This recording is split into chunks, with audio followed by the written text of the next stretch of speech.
Wheelchair users, tribespeople, and God Squad. Welcome to the fourth mindset over bullshit Roadhouse. Wow. Damn, that's crazy. I never thought about it like that. Yeah, it's wild out, man. What you gonna do with I this? just wild out, man. How long you been in a chair for? I have been in the chair now got diagnosed October 16.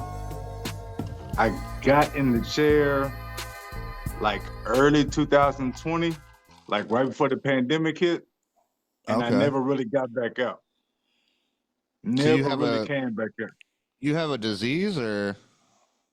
Yeah, What's I have this shit called multiple sclerosis.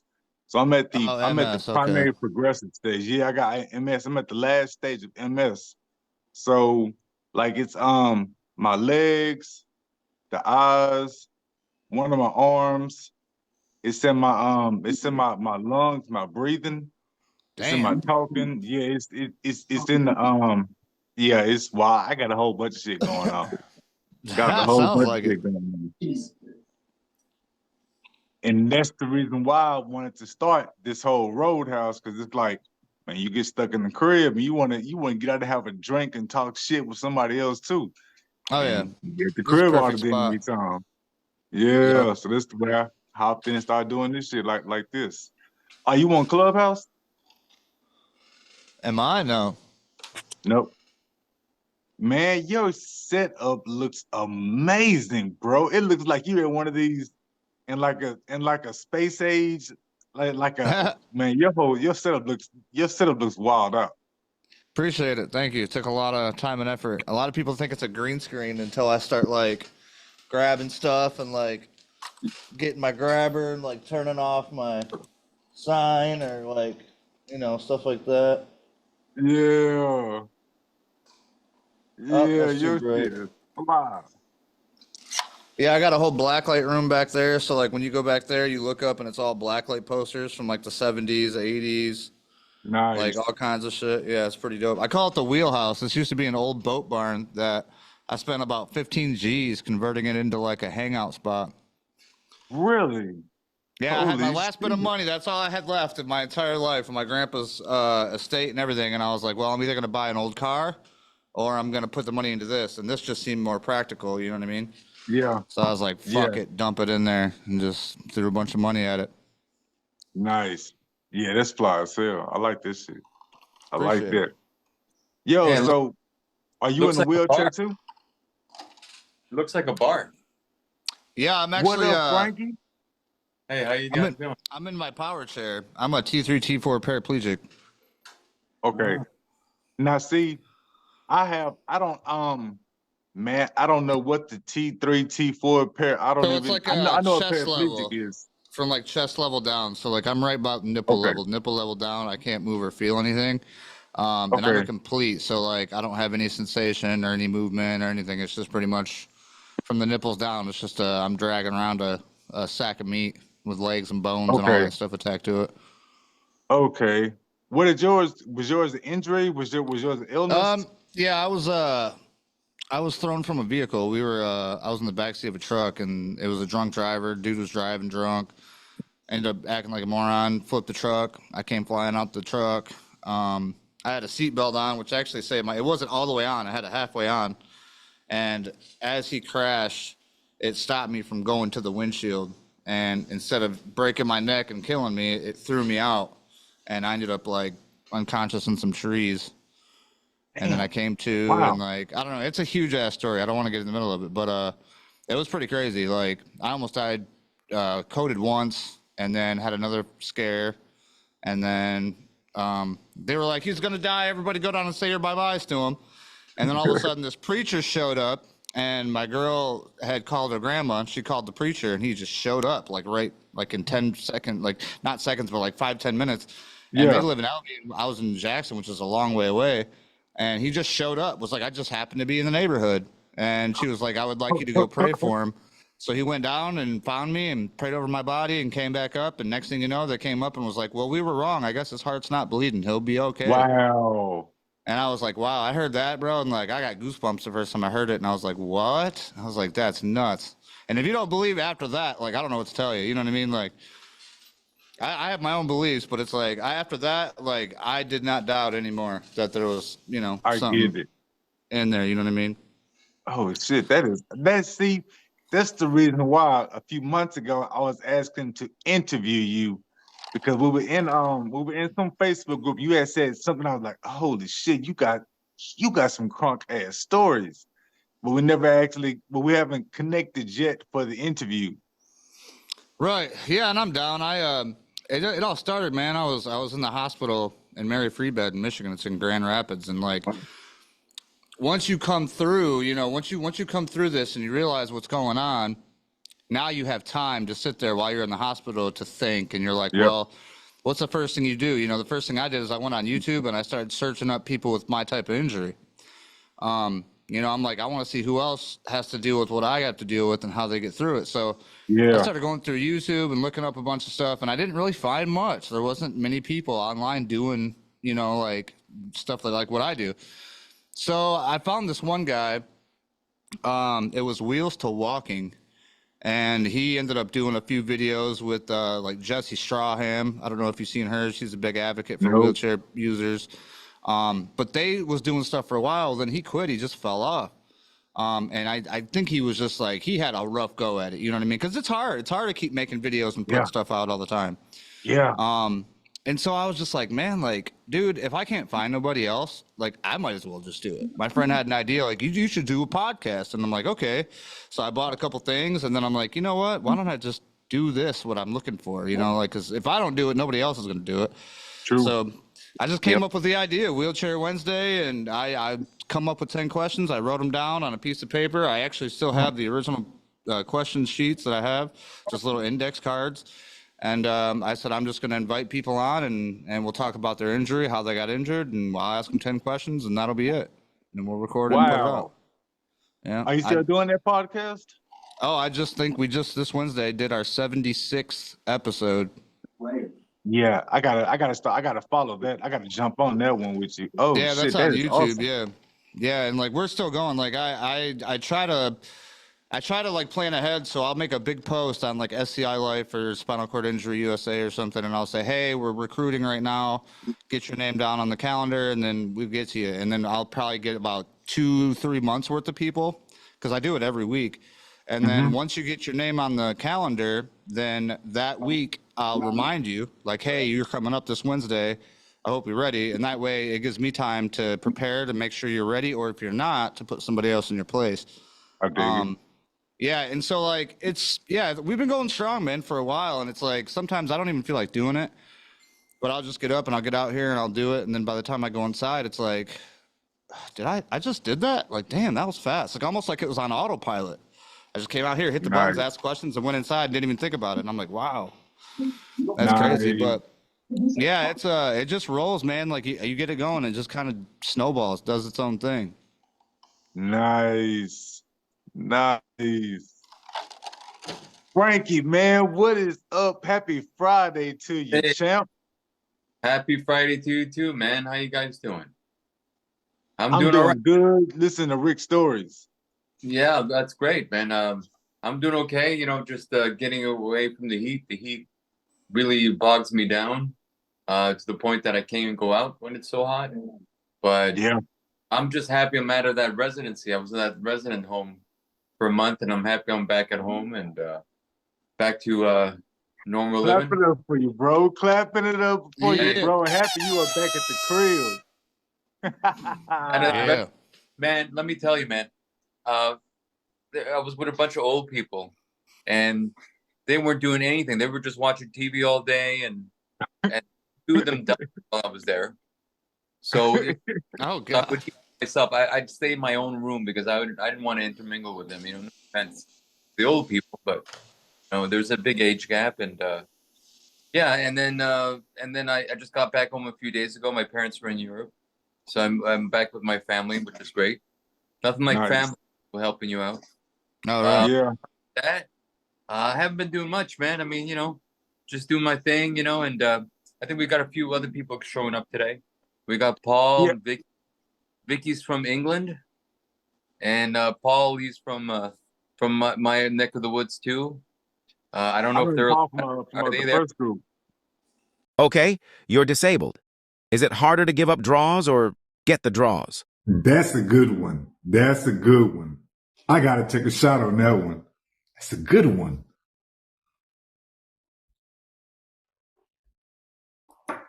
Hmm? I said I remember Paul from the first group. Yeah, for the first day, right? Yeah, Yep. he's doing okay.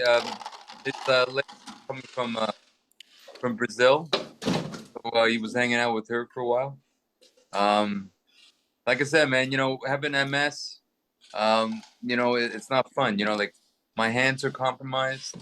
My everything's compromised, man.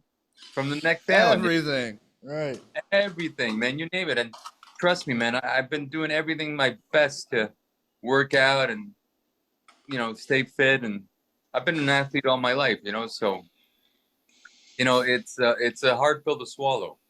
I've been reading these new books. Um, you ever meet? I met this Hare Krishna. You guys know what Hare Krishnas are? No. I've heard that name Krishna before. Yeah, they're like Hindi. They're like Hindi. So they believe in a different afterlife. I don't want to get too religious here, but it's kind of makes me feel at ease. About preparing myself for the next one. Yeah. Right. It's hard pill to swallow and it's hard to talk about. Um, because I don't see myself lying on the bed and not be able to do anything all day. It's not fun. Yeah. I don't think I'd want to do that, man. For me, that's not a life, and I lived a good life, and I've traveled and I've gone everywhere, and I got to be satisfied with that. I mean, a life well lived, and it's an acceptance, every day is a new challenge, with MS. It Yep. just slowly changes, and it's slowly advancing, and it's hard for people to empathize or to understand, that hey, this is MS. MS is very different from other diseases. It really is, and Yeah. I'm looking for other ways to remedies, but there's nothing.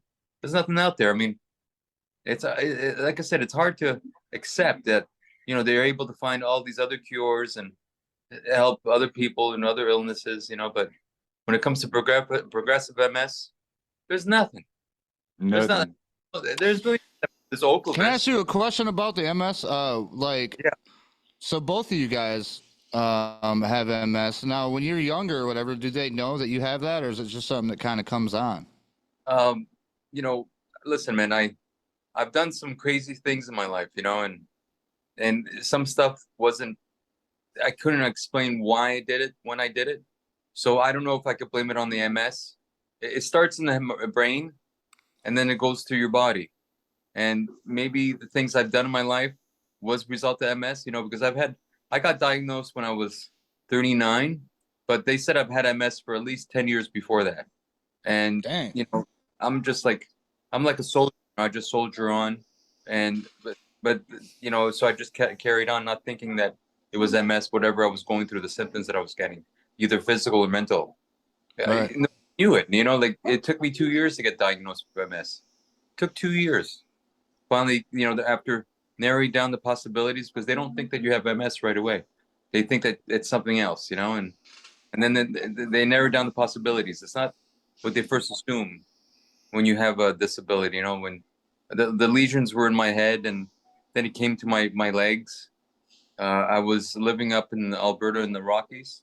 That's where Wolverine's from, right? I was living Yeah. up. By the way, I saw that movie, man, Wolverine and Deadpool. What a good movie. But anyways, yeah. So I was there. I was hiking. I was jogging, and I started having pain in my legs. I'm like, what the fuck's going on here? I'm doing all the right things, and it took, like I said, 2 years to narrow down the possibility. And then when they finally gave me the diagnosis, they were talking about superfoods and vitamin D, and then all these nurses were telling me all these things that you could do to help your MS. And I started laughing. And she's like, "Why are you laughing?" I said, "Well, it's because I've been doing this all my life, eating well and taking vitamin D and supplements." And she's like, well, imagine where you have been if you didn't take it. So I got to take Yeah, that. that part. What can you do? It's a not Right. easy. It's kind of like, I don't know, like when you're talking about it, something you kind of just have to accept. I mean, the same kind of thing goes through spinal cord injury person. Like when you're in your hospital, you have to accept that person that you once was is probably never going to be again, and you got to just kind of accept it to move on. Otherwise, I tell her there's either a high road or a low road. You know what I mean? You got to pick one. Yeah. Yeah, it's all up to you, right? You got to choose what road you want to go to. Yeah. Because it's so easy to go the other way, and but then where's that going to bring you? It's not going to bring you anywhere. Nowhere You're right fast. about that. Won't bring you anywhere. Yo, real quick, did I see somebody new? Did I see Vicky in here? Is that Vicky that we saw? Hey, Hey. How are you doing, Vicky? Welcome to the Roadhouse. thank you. Thank you. Yeah, I'm not officially diagnosed yet, but I almost certainly have progressive MS. Yeah. That's where I'm at too. I'm at the primary progressive stage of MS. I'm severely disabled. I'm in the wheelchair. Yeah. No, I'm not there yet, but in my head I am. And I'm just questioning constantly, Yeah. literally. I remember all the questions in the early stages. All the questions and the wonderings and the Yeah. whys and wheres and hows and Yeah. But now you everything about my body, and I guess it goes away. It's just you're never gonna stop questioning, can I do today what I could do yesterday? Yep. Yeah. I guess that's the nature of the beast. That Vicky, if I could just share one quick thing. Be sure. mindful of remedies. Like you see all these guys online saying, "Oh, get this green plant from Africa. It has properties to help you." But guys probably got it from the bush in their backyard. Fine. So you got to be mindful of that. Don't fall into that trap. No. The only trap I was falling into was, do I go for Ocrevus or not? If that's what they offer me, and I'm hearing of no, just I'd be better off just barebacking it and seeing what happens rather than suppress the system at the same time. I've been on it for 5 years and I'm still progressing. So I don't. But each one's different, Each one's different. Some people get some results out of it, and some people don't. It's a gamble. It's a crapshoot. That's always my first tip to anybody with MS is accepting, like how Rick said earlier, is accepting. You got to realize and accept that yes, you do have something, but just because it goes one way for one person with MS does not mean it will go that way for you. Yep. Like I got 3 aunts who passed away to MS complications. And the 3rd cousin in my family to have MS, and this is on both sides of the family. And of all 6 of us, I'm 45, I'm the only one to hit primary progressive. Even the ones that passed away from complications never hit primary progressive. And they had healthcare the whole time. I've only had healthcare the last year and a half.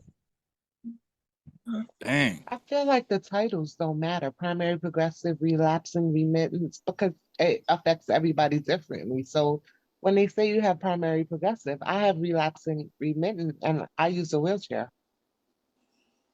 So I've never had any acute symptoms. So my understanding of relapsing remitting, you're riding a roller coaster because you don't know if you're going to wake up and be able to see or be paralyzed in some way, or you have those, and I imagine that's incredibly frightening. But then you have periods when you'll go back to some sort of some features, whereas that's the difference.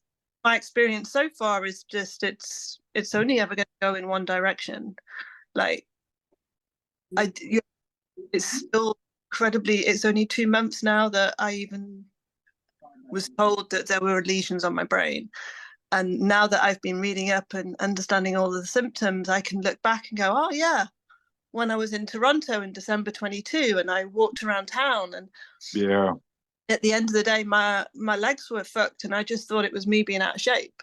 But now the way that my feet were flapping down, that wasn't normal tiredness. It That was, dropped to it. Yeah, you felt like your feet was slapping. You felt like your feet was slapping the concrete with each step. Just and now that's all I think about. Every day I'm checking how many steps did I do today before it started. And I am very conscious that it's less and less. And then I don't know, do I draw a graph and do I say, okay, I'm going to lose X steps every day? I mean, I know in my mind it doesn't work like that, but part of me wants to know what happen at what rate so I can plan for this shit, Hey, you, wheelchair user. What's up? I want you to take a bow because you are one pretty motherfucker. Do I go on holiday? Do I blow all my? Do I quit my job? Take my? Oh, that's me. Blow the savings. Go do it. Frick it. Who cares? Get out there. Live Yeah, life. go on holiday. Go on holiday. Do all the things because But then part of me is like, or do I come up with $50,000 and go to Mexico for the stem cell treatment? Well. so I did that. I went to Mexico, March of 2020. I'm in the class of March of 2020, and my MS has not progressed since, but my disability did. Right. And I'm of the mindset of you never know. So would I do it again? Yep, I do it again. You never know. You got to try something. But you would never. That's. You now if you hadn't had the treatment. That's. I don't know. Yeah, and I'm not on any MS medication right now because it's still 100% in remission. I have damage. I've been dealing with this son of a bitch for like 20 years. Got diagnosed in June of 2004. So I don't know which way it's gonna go, but I can't live my life worrying about which way it's gonna go. I wake up, I do what I need to do, I live around it. And if it fucks me on a day, I sleep in, I eat in the bed, I watch TV, I try again the next day. I can't spend my time worrying about what's gonna happen. So I used to wear heels, I couldn't wear them, I wore flats. Then I started tripping over that, I got a cane. Then that started getting annoying, I got a crutch. Then that started getting, I got 2 crutches. I got a scooter. And that's just, I still was going on living my life. I just started adding things in. I only just retired on April 19th. And the only reason I retired, because my job was so stressful. I was in insurance, handling claims for all 50 states, litigation. wow. It was just very stressful, and they wouldn't hire anybody else. And I'm just like, I don't need this shit. Like, for what? This is not what I want to do with my time and my energy. And so I retired. And it was just like that. And yeah, I'm gonna make less money now, but what's the point of making more money if I'm so exhausted by 4 o'clock, I can't even get into bed by myself? That makes no sense. It makes no sense to me. I got a question for everybody here, since I'm the only one with a spinal cord injury and you guys have the MS. And like, Kendrick said earlier, everybody has different types of MS and it affects everybody differently. I'm thinking almost that me, by having a spinal cord injury and it happening to me just like that, I kind of got lucky because I got to skip all the in-between stuff that you guys had to go through. I don't know. What do you think? Would it, you know what I mean? Would you rather like just be like, screw up, put me in the wheelchair and let me go and live my life and not have to deal with this in-between stuff? Or would you rather do the whole process? I don't know. I'll answer that one for you. Let me get first on that one. Because I talk about that same question with my wife and my parents and shit like that all the damn time. And being once you the fact that you are constantly getting worse and there is no bounce back. It's not like there's never like a few days where suddenly I can take a couple of steps or a few days where this so and so happens. Mine is like a slow fucking decline. It's like I got diagnosed in Right. 2016. I was they said I was disabled by 2020. I have not walked independently since in 2021. Now I can't stand at all. So it's like a complete mind fuck to constantly fucking Mm-hmm. get worse. Mm-hmm. I mean, to know that like you sitting up in bed this day, but that next week you may not be sitting up, and it's not like the week after that you will start sitting up again. There is no ups and downs.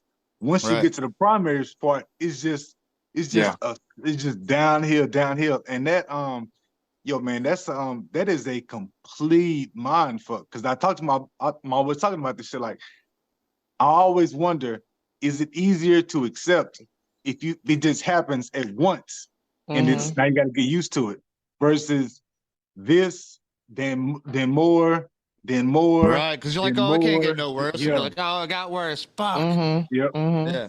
Yeah. I would And I, think it might be easier for it to just happen all at once then.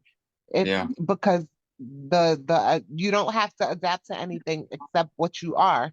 And once you adapt to that, you live life normally. There won't be Yeah. any Yeah. change. So I would agree that it's better. Not better. Better sounds so horrible to say. It But would it's be preferable. Yeah. Like you would preferable. prefer. Yeah, Yeah. Yep. yeah. To just uh, You know let what it they just say? The be grass is always greener. They greener. always Yeah, some people always say grass yeah. always greener. But in Mm-hmm. my head, I agree with you. I'm always thinking like, shit, it's got to be easy to accept if it just happens. And then from that point, you're at this level, and you're not, you just got to get used to that level. Versus Mm-hmm. constantly getting lower and more disabled, and more disabled, and yeah, and all that shit fucks with you. it's the uncertainty as well. It's just not knowing Yeah. Yep. how it's going to look. Is it going to be my hands? Is it my feet? Is it, you know, it's Yeah, It's because MS something gets really much. real serious, doesn't it? To like Yeah, almost to where like quadriplegia, where you can't grab nothing anymore. You can't like. it could. For Yeah. some, yeah, I for guess some people it can. I must some be like disassociating because I don't worry about it. I like I could go outside and I live in America. Somebody could be shooting and I'm gonna catch it. Like it's Right. I don't so I'm just like this is what it is today. We'll deal with tomorrow when tomorrow comes. I can only deal with Friday on Friday. I'm grateful for Right. Friday. Live in the I'll deal with moment. yeah, I just Yeah, I'm with you. can't. Hey, I'm with you. That's how I live. Yeah, or you would be constantly worrying. And Right. then you're held captive. So you're held captive by MS, and then you're held captive about the thoughts that are in your mind. Like, when And do the you live? stress. Yeah, Yes. I'm not doing that. See, Vicky, that's one thing that I don't, and I probably don't have no room to speak on this, but I can tell that you are like kind of stressed. It stressed you out just trying to learn this new stuff and like, you know. months in, and yeah, I'm hoping that I'm gonna.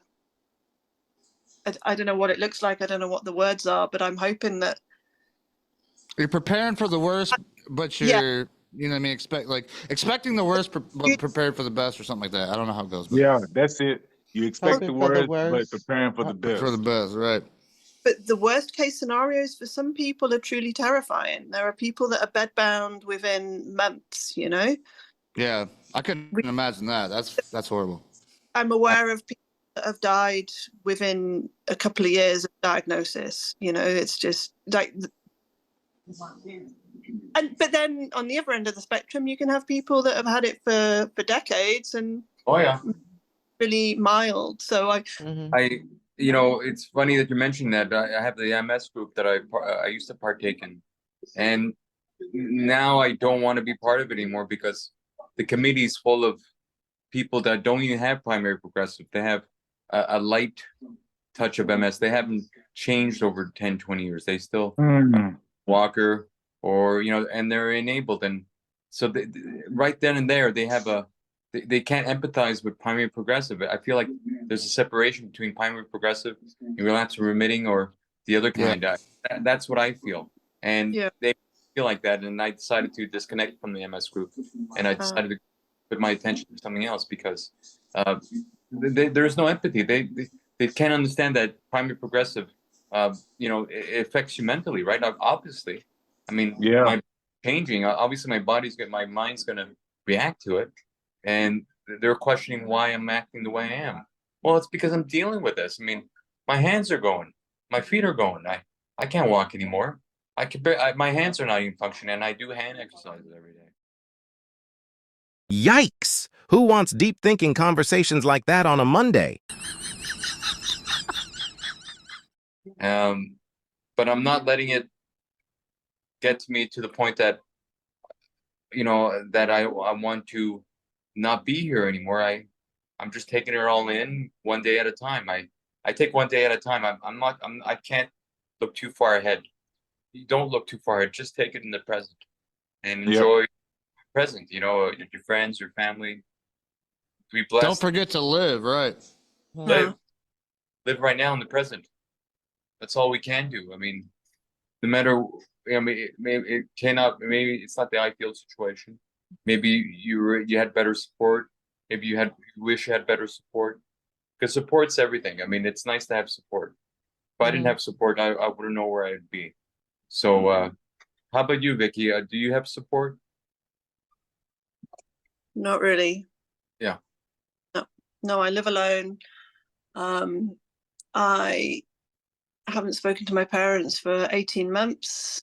I emailed them. They know that this is happening and they're here for me, but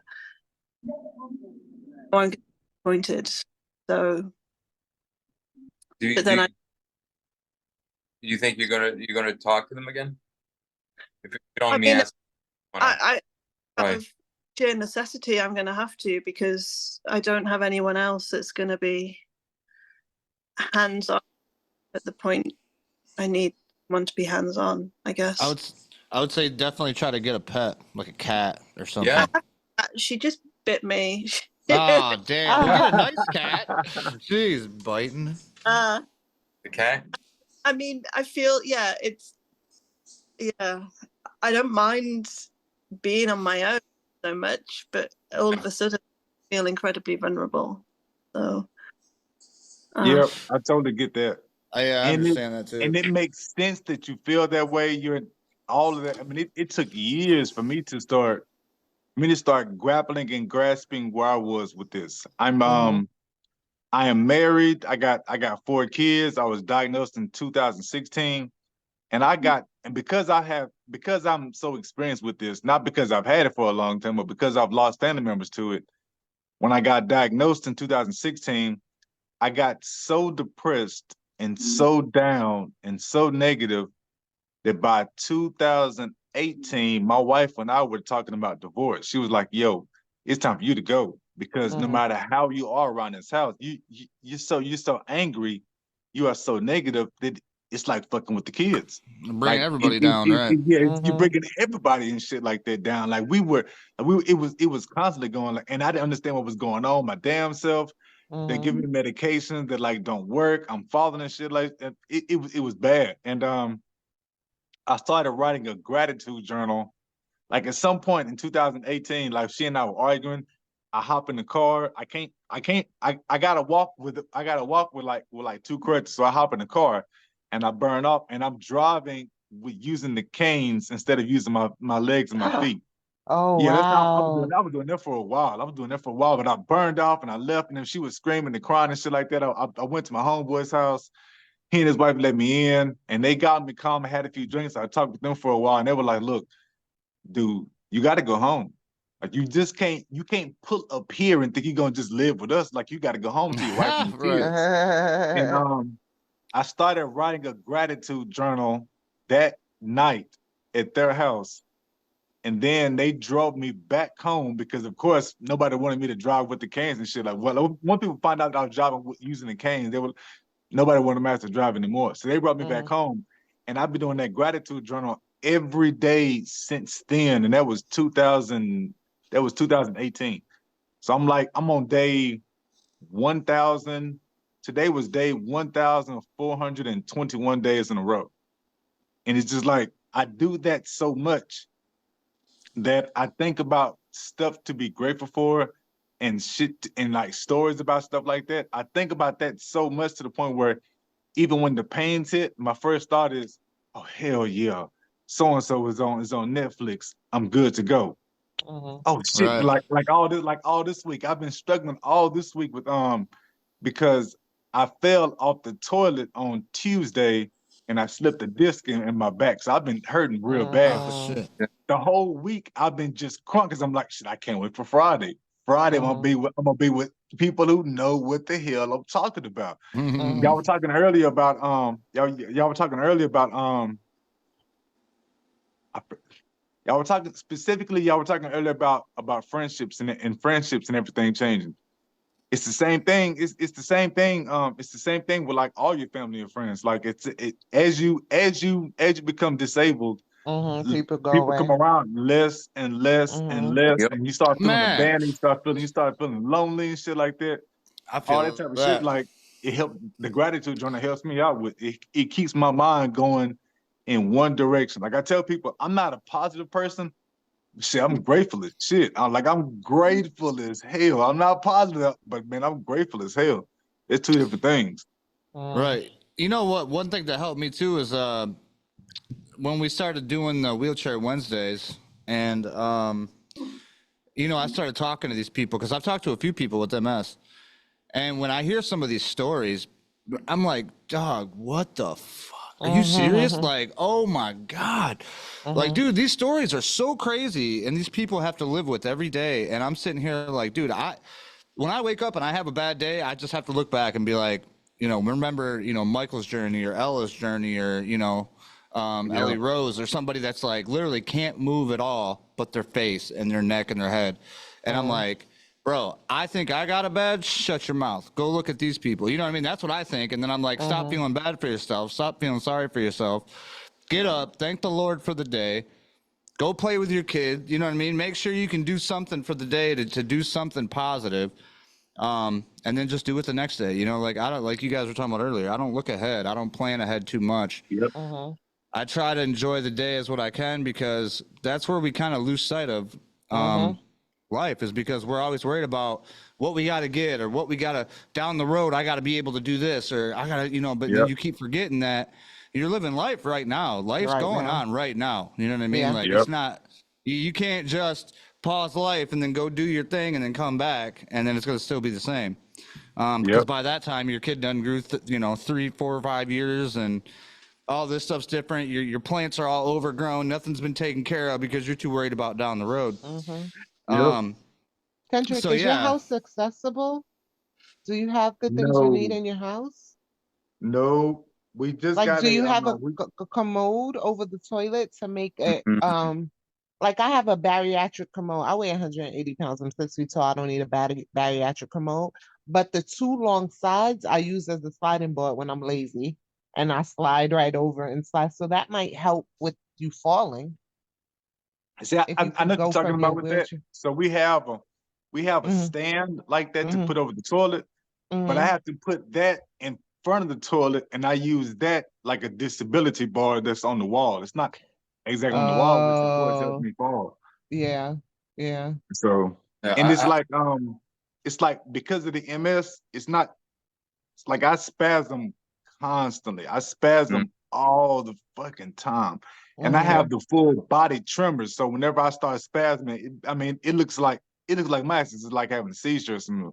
So whenever I spasm on the toilet, You'll fall off the off. toilet I go, yep. If I'm in the Yeah. wheelchair and I spasm, I can fall out the wheels. I can spasm and fall face forward out. I can spasm and slide out. I can that's spasm and fall wow. between crazy, shit. bro. I couldn't Yeah, even it's wild imagine. out.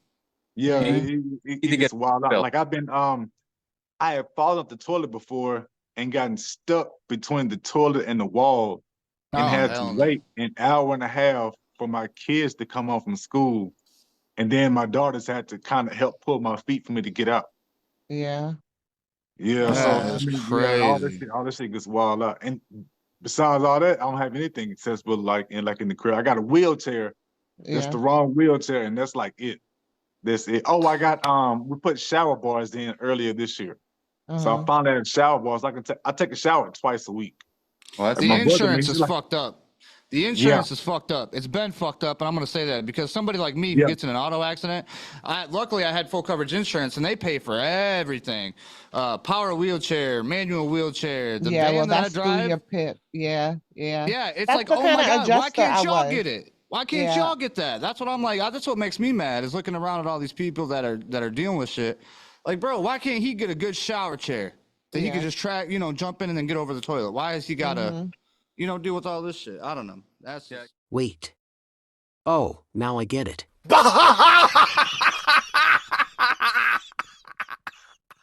Up here in Canada, we got it's more social, so they pay for our wheelchair, and they're gonna pay for my shower. They're gonna adapt it for me. Yeah, I heard Canada's got some good stuff. Yeah, well, for social, we got a good social program, but Mhm. and then we also got a service where they pick us up, and they bring us anywhere we want. It's like a taxi service, and you're only See? There you exa- go. Thank God for that, man. I try to get out every other day if I can, you know. I God bless. It's so nice to get your mind off stuff. You know, you either go to library, I even go to the gym. I still work out, even though this body is still failing me.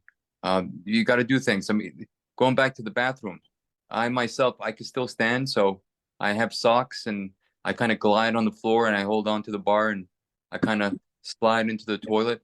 So far, it's so good, but I don't know what's gonna happen tomorrow. But I don't want to think about that, right? I'm just gonna think about today. Yeah, and like going back to the social program, yeah, everything's paid for, which is good. I had somebody, my OT come yesterday, occupational therapist came by yesterday and introduced me to like a slider bar to help me slide into the bed, or they even have a disc that you could stand on and it'll shift your body. Yeah. But I could stand for like a minute, you know, which is better than nothing. I'm grateful for that. So we got a good program, you know. If you don't have insurance, the government covers you to a certain point, which I'm grateful. I mean, it's enough to live. You're not living extravagantly, but you know, it's better than nothing, right? Gotta be going back to gratitude. I'm grateful for that. You know, grateful for those things. It's so important. You know, Yeah. you know, and are you guys married besides Kendrick? Is anybody else married or?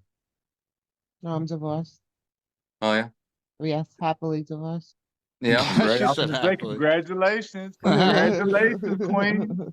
I have a Yeah. fiance. Congratulations. We're not married yet, but we plan on getting married.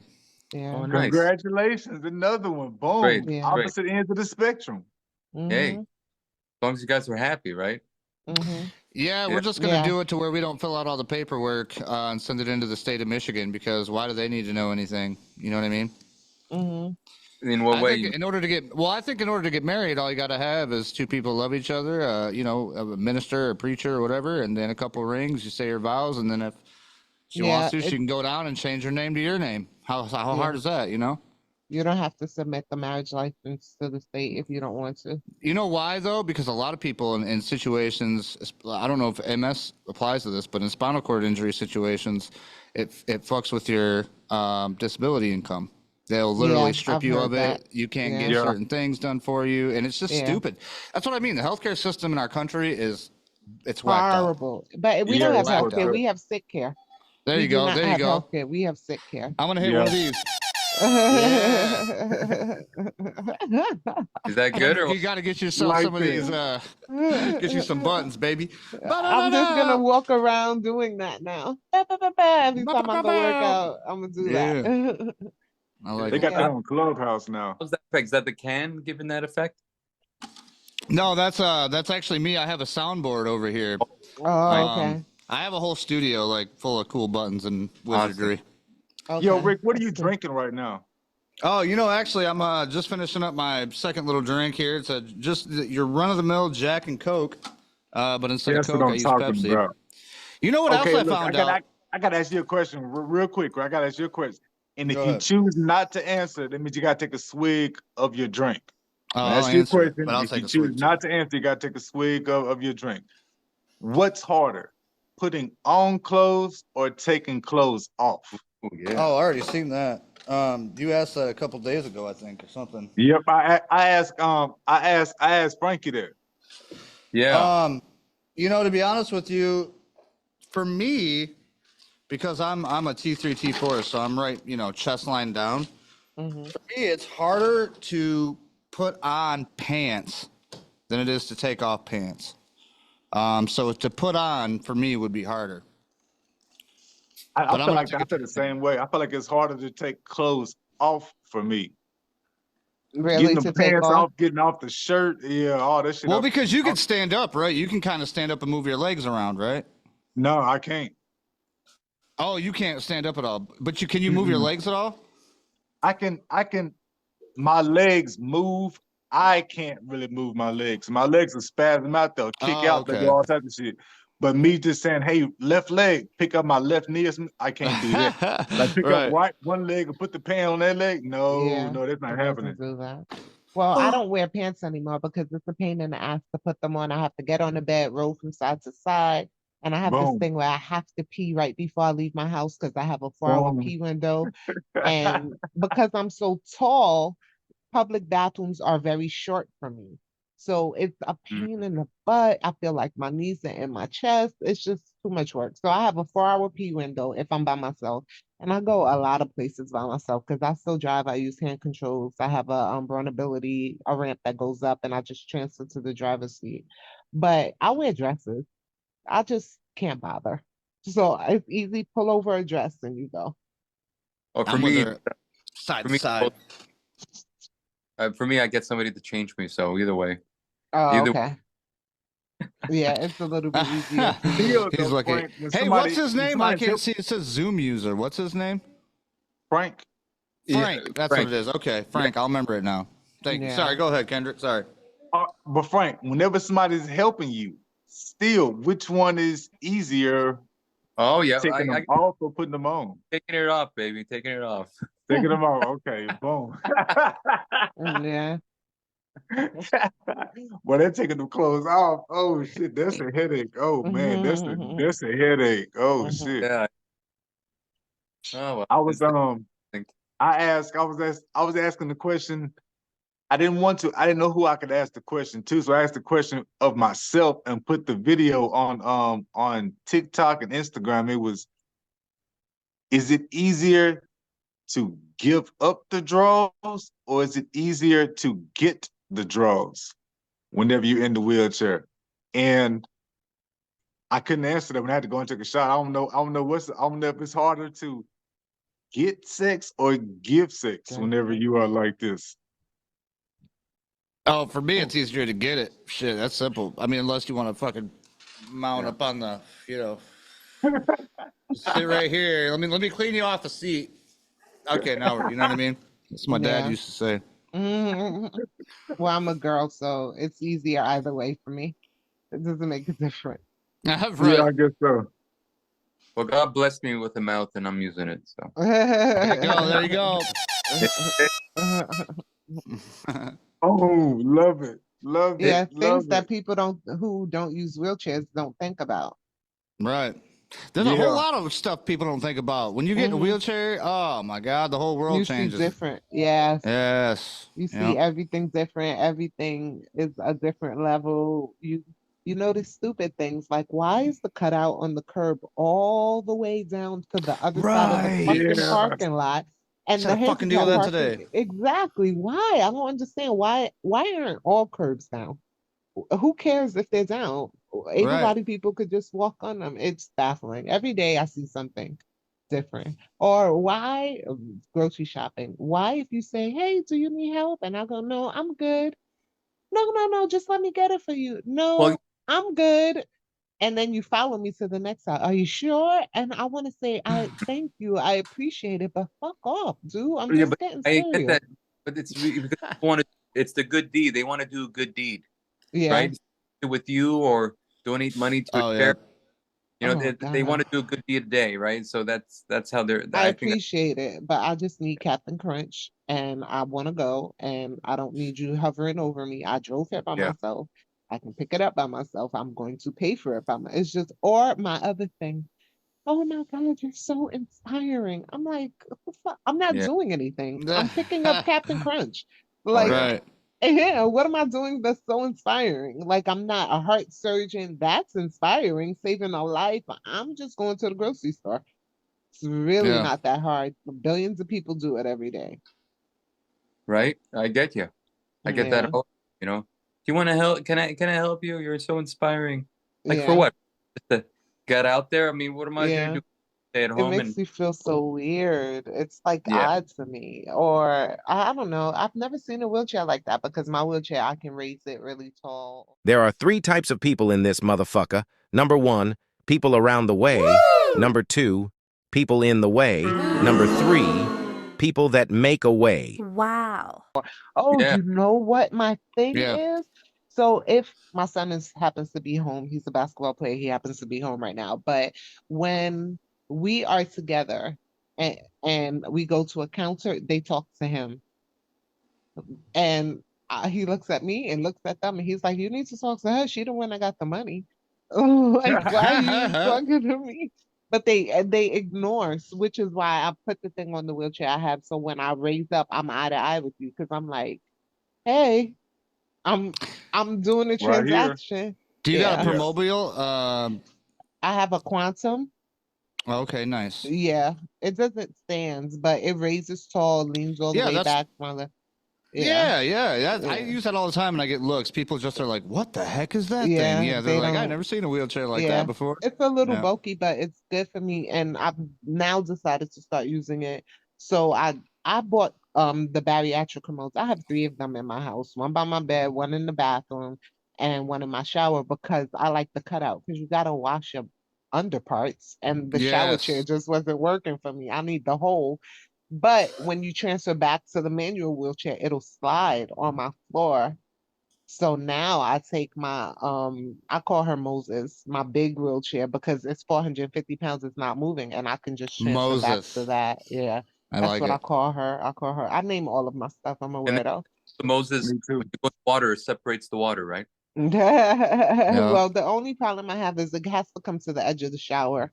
And I had my downstairs powder room turns into a walk-in shower. So it makes my floor dirty. So I just have to go with the Swifter after I take a shower because I'm a little bit anal about my house being clean. But Mm. yeah, Electrical or just wheelchair? it's my wheelchair is just an electric wheelchair.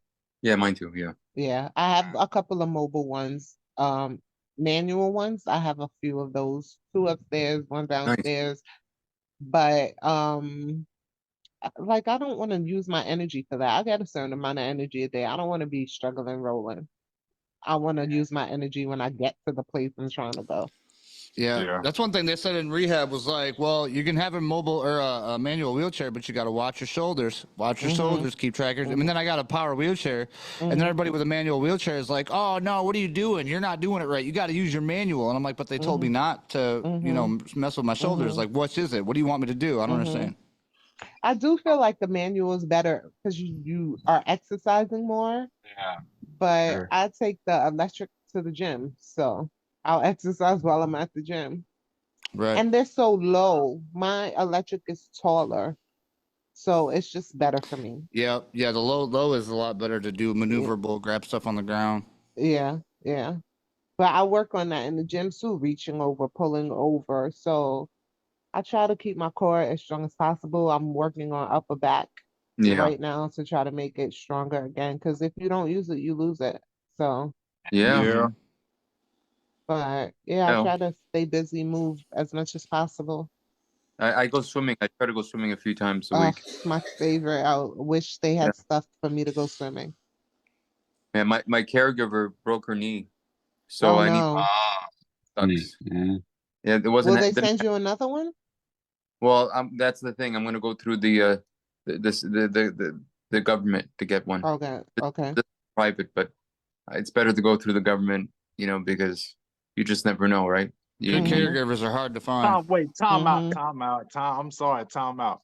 Paul, did you say first? What's up, Paul? Long What time up, no Hi see. Paul? guys. Hey, Good yeah, to I see know. you, Paul. It's Long okay. I was time, just bro. listening to you Welcome talking back. about Welcome Moses. back. And Yeah. then second, Frankie, did you say the Kind of. caretaker broke her knee? Yeah, not Yeah, what not happened there, man? Yeah. her knee snapped. I mean, her strap Uh-oh.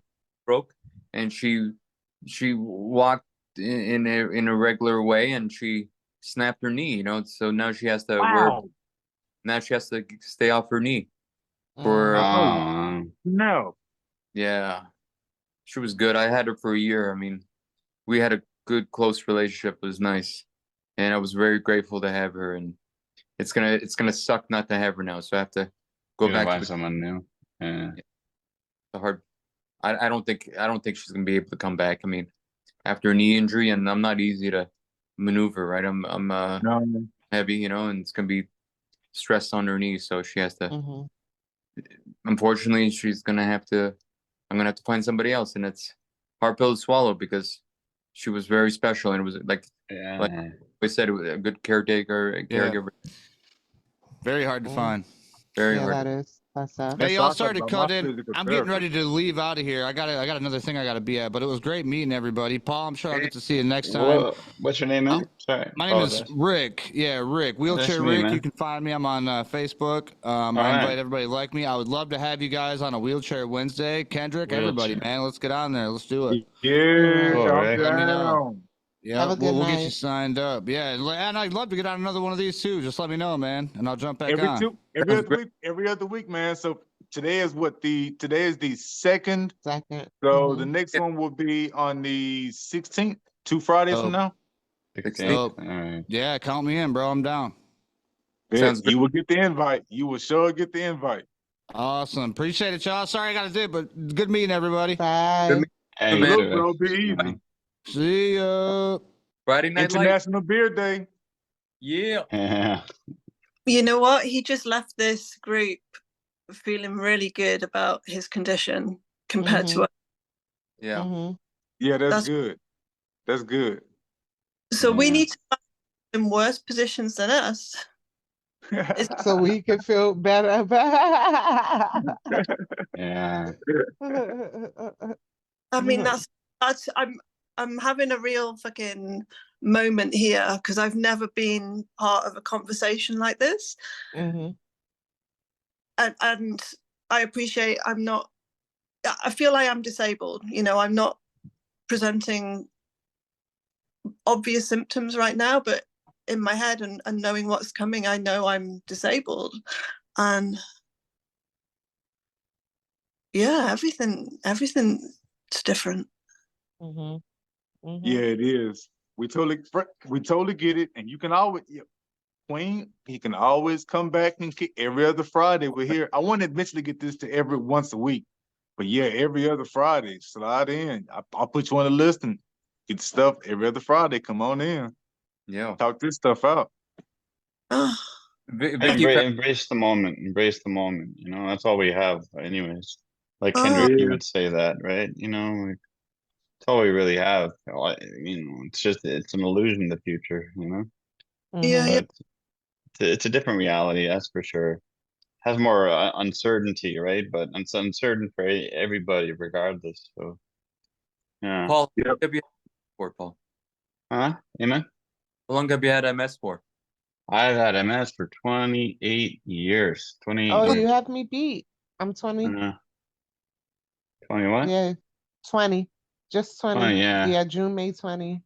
Okay, yeah. I was diagnosed when I was 16 years old. You know? Oh, wow. Yeah, yeah. But Oh, it's life. wow. You know, everyone gets a challenge in life, and that's ours, right? Because, like, Yeah, you listen, know, you could have got something else, you know, yeah, 15 years ago, and it could be way worse. But we're I still watched here, my right? mom. My mom got brain cancer, a perfectly healthy lady There you go. traveling the world, and 2 years later she was gone. So That's, you know, Mhm. I Wow. yeah, well, I told you guys before, I have a gratitude alarm every day at 12 o'clock noon. My alarm goes off, and I say oh, one thing I'm grateful for in that moment. So even if something as simple as I made the best smoothie today, and I was like, this mm, smoothie is good. And all I changed was I added yogurt, and I was happy about it. And that's what I was grateful for. And it takes you away from focusing on anything negative to bring you Yep. back to present. Like, this is what I'm grateful for. Yeah. This is what Yep. and I find myself doing it after 12 too. Like 12 o'clock is my scheduled time, no matter what I'm doing. If I'm on a call, That's I'll pause good. it. If I'm driving, I'm doing it when I'm driving, but I find myself doing it at other times too. Like, oh, um, this is gonna sound so stupid. Netflix has The Equalizer. I never saw The Equalizer, the movie. Mm. It has Equalizer 1 and 3, but not 2. Hulu doesn't have it. None of my other things have it, but Amazon has it. And I was mad that I had to pay $3.99, but I had a $4.99 credit. So I got the movie for free and I still have a Nice. dollar credit. So I was excited about that. And it's little things. I was thrilled. So now I'm watching 2 and then I'll watch 3 on Netflix tomorrow. It's the little Yeah. simple things. And it's a great movie. I don't know why I've never watched it, but that made me happy. This will sound petty, but for real, sometimes I just wish I could roll my disabled ass out the front door and yell out, "I'll be back." Not where I'm going. Not when I'll be back. Not share who with me. Nothing, Nathan, none, nada. Just, I'll be back. Holy shit! Me too! Yeah. And So, Wrong with yeah. them. Yeah. Yeah. Yeah, I try to, like, it's really, really hot, but my AC works wonderful and my car AC works wonderful. And I'm not sleeping on the street. Like, there are homeless people who have to sleep on the ground and it's 102 degrees outside, and my heart breaks for them. So I try to keep things Yeah. in perspective. I really try to keep, it's hard sometimes, but I really try to keep things in perspective. do you Yeah. Yeah.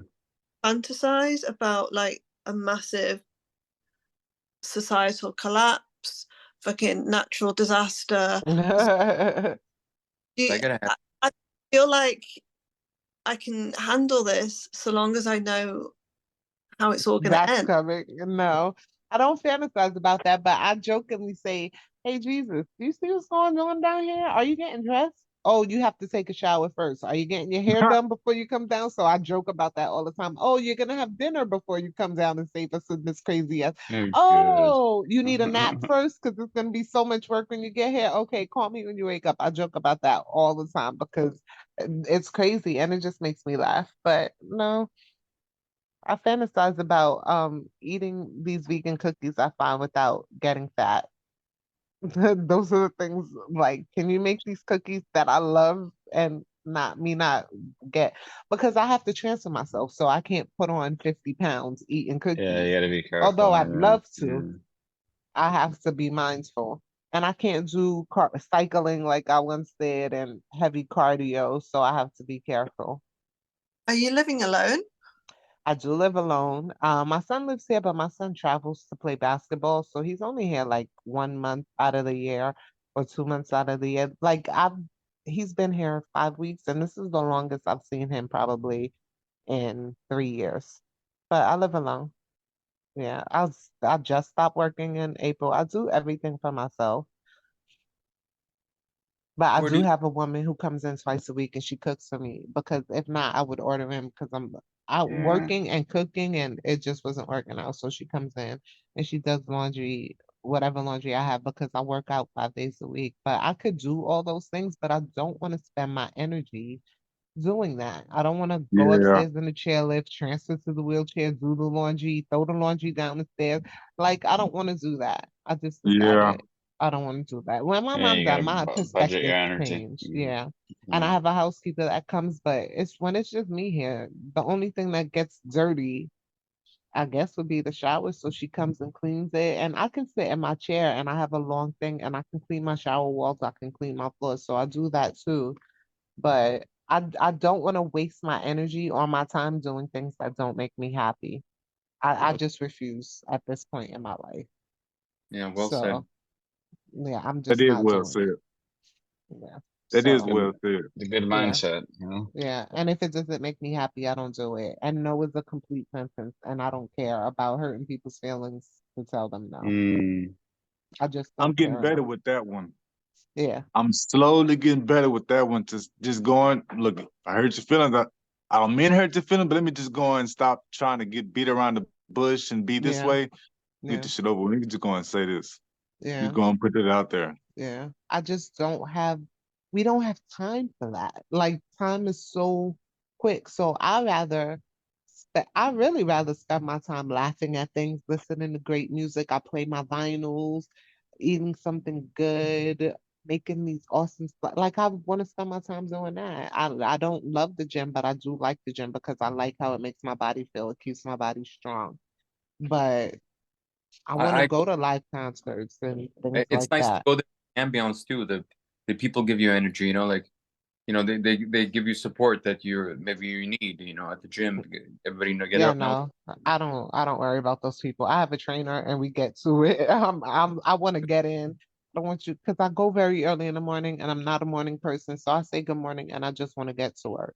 And then I want to come home and make this protein smoothie. And before I used to have to hop on for work, but now I don't have to do that. So I'm back reading books, something I love to do. What And I what could read a sparked this book a week. transformation? Yeah. You So What sparked actually this read transformation? books? I'm on yeah. audio, but I didn't. Once I switched over to audiobooks in like Oh yeah. 2020, like I I always thought can't. audiobooks was cheating. I used to tell my wife all the time, man, you're not reading, you are You're cheating. listening. You Yeah. are doing other stuff and listen to the book being you are listening to the book. Yeah. And I messed around and got an audiobook that was by the right narrator, the person reading Mm-hmm. it was sounding right. Oh man. And once that hit, now I would rather have an audiobook, but the audiobook has to have the right narrator. Like Yeah. if you Yeah. sound like if you sound like Charlie Brown's teacher Yeah. when they went out the You'll side, fall the asleep. water was yeah, Yeah. I fall asleep on that. You Yeah. gotta bring it, Yeah. you don't have to, man, you gotta be the right narrator. You don't have to have a bunch of people, but the one narrator gotta bring action, gotta bring energy, gotta So man, you do can not do imagine this it. stuff monotone. I can't though. I have to feel the book, touch the No, I hear paper. you. You see Yeah. it. You know, your eyes see it. Yeah. Yeah. I can't do it. I have to. I can listen to music while I'm reading a book, but I can't listen to a book. Yeah, no, I hear you. And I sometimes I can't do listen to that. The music when I'm TV, doing anything. really? The TV's on, the music's in my ear, and I'm reading a Mm-mm. book all I at the can have same chill time. hop going, oh, like the music doesn't have any words, that chill Mm-hmm. hop and low. I Mm-hmm. can do that chill hop, lo-fi stuff like that, Yeah. But instrumentals. you can't But listen yeah, to like a song. you put the words in, whatever I'm reading, I'm finna It stop and comes start up. rapping and sing Yeah. along with the song. If I'm cooking, if I'm in the kitchen trying to clean up and wash dishes, you look up and I've been on the same pot for 3 songs. Cause Because I'm you just simply getting in the singing and letting music. my heart go. Yeah. Yeah. I live I clown about music, yeah. Yeah. I'm not the I way hit say you either above my head or I'm not. every time I'm taking a shower, I say I'm playing my music so loud. I say I'm having a concert and the water is the audience's applause. And I go, if it's a really good song, I go, no, an encore, me, that's why I'm in there a damn hour when I don't need to be in there so long because I'm having full-fledged concerts. But yeah, anything I had to to stop break. doing music in the shower because I'll mess around and bob my head too hard and just like, yeah, all right. And And that little bob of me, I done slipped and fell out the shower chair. yeah, And yeah, once you're on the floor in the shower, oh man, it's hard to it's get you hell up. getting up Yeah, in. yeah, It's hell keeping your knees under you and everything. Oh, to you get keep on up. sliding back down. Does your shower God, chair dog. have arms that you can put up?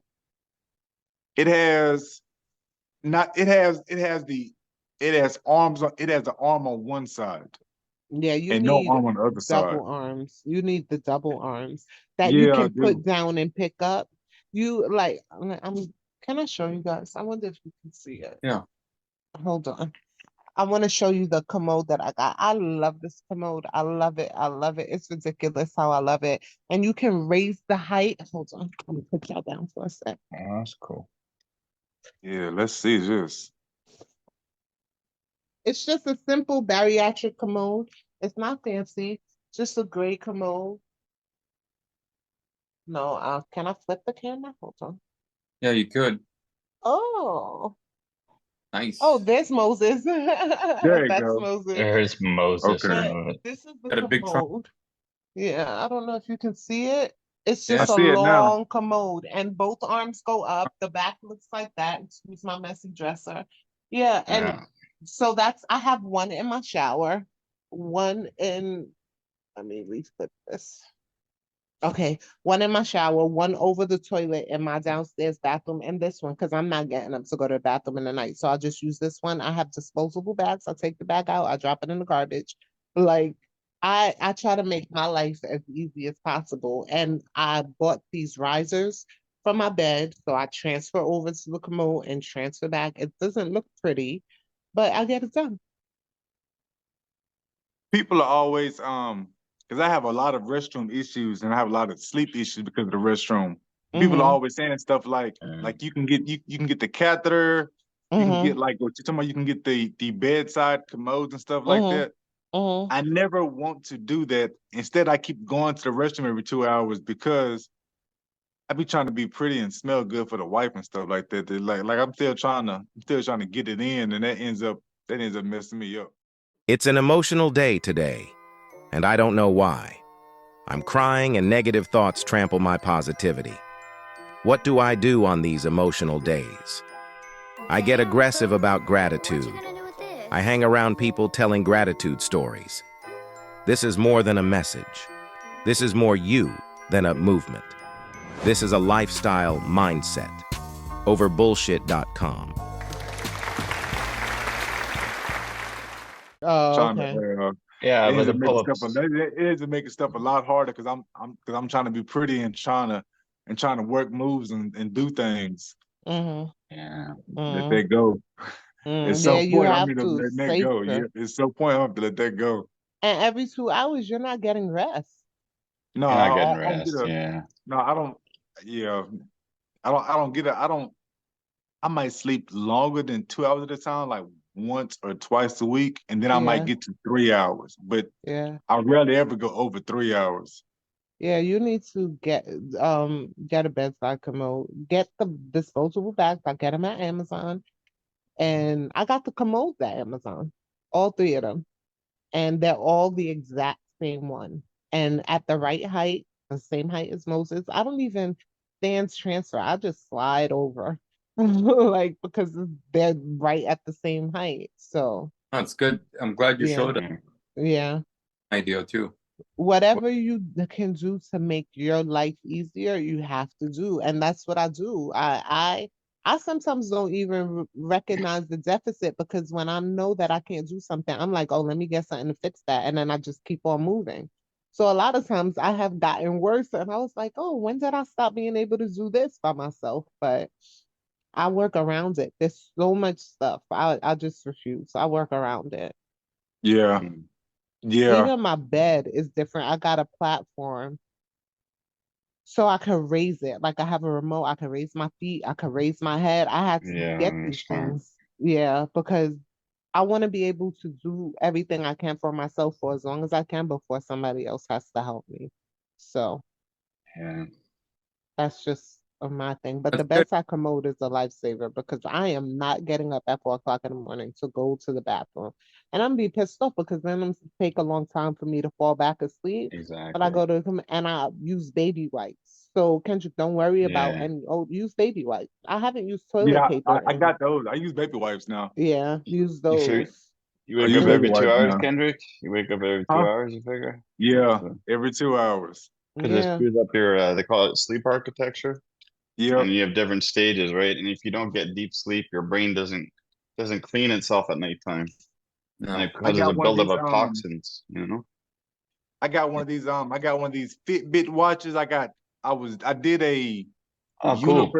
I did one of the university. I did a University of Texas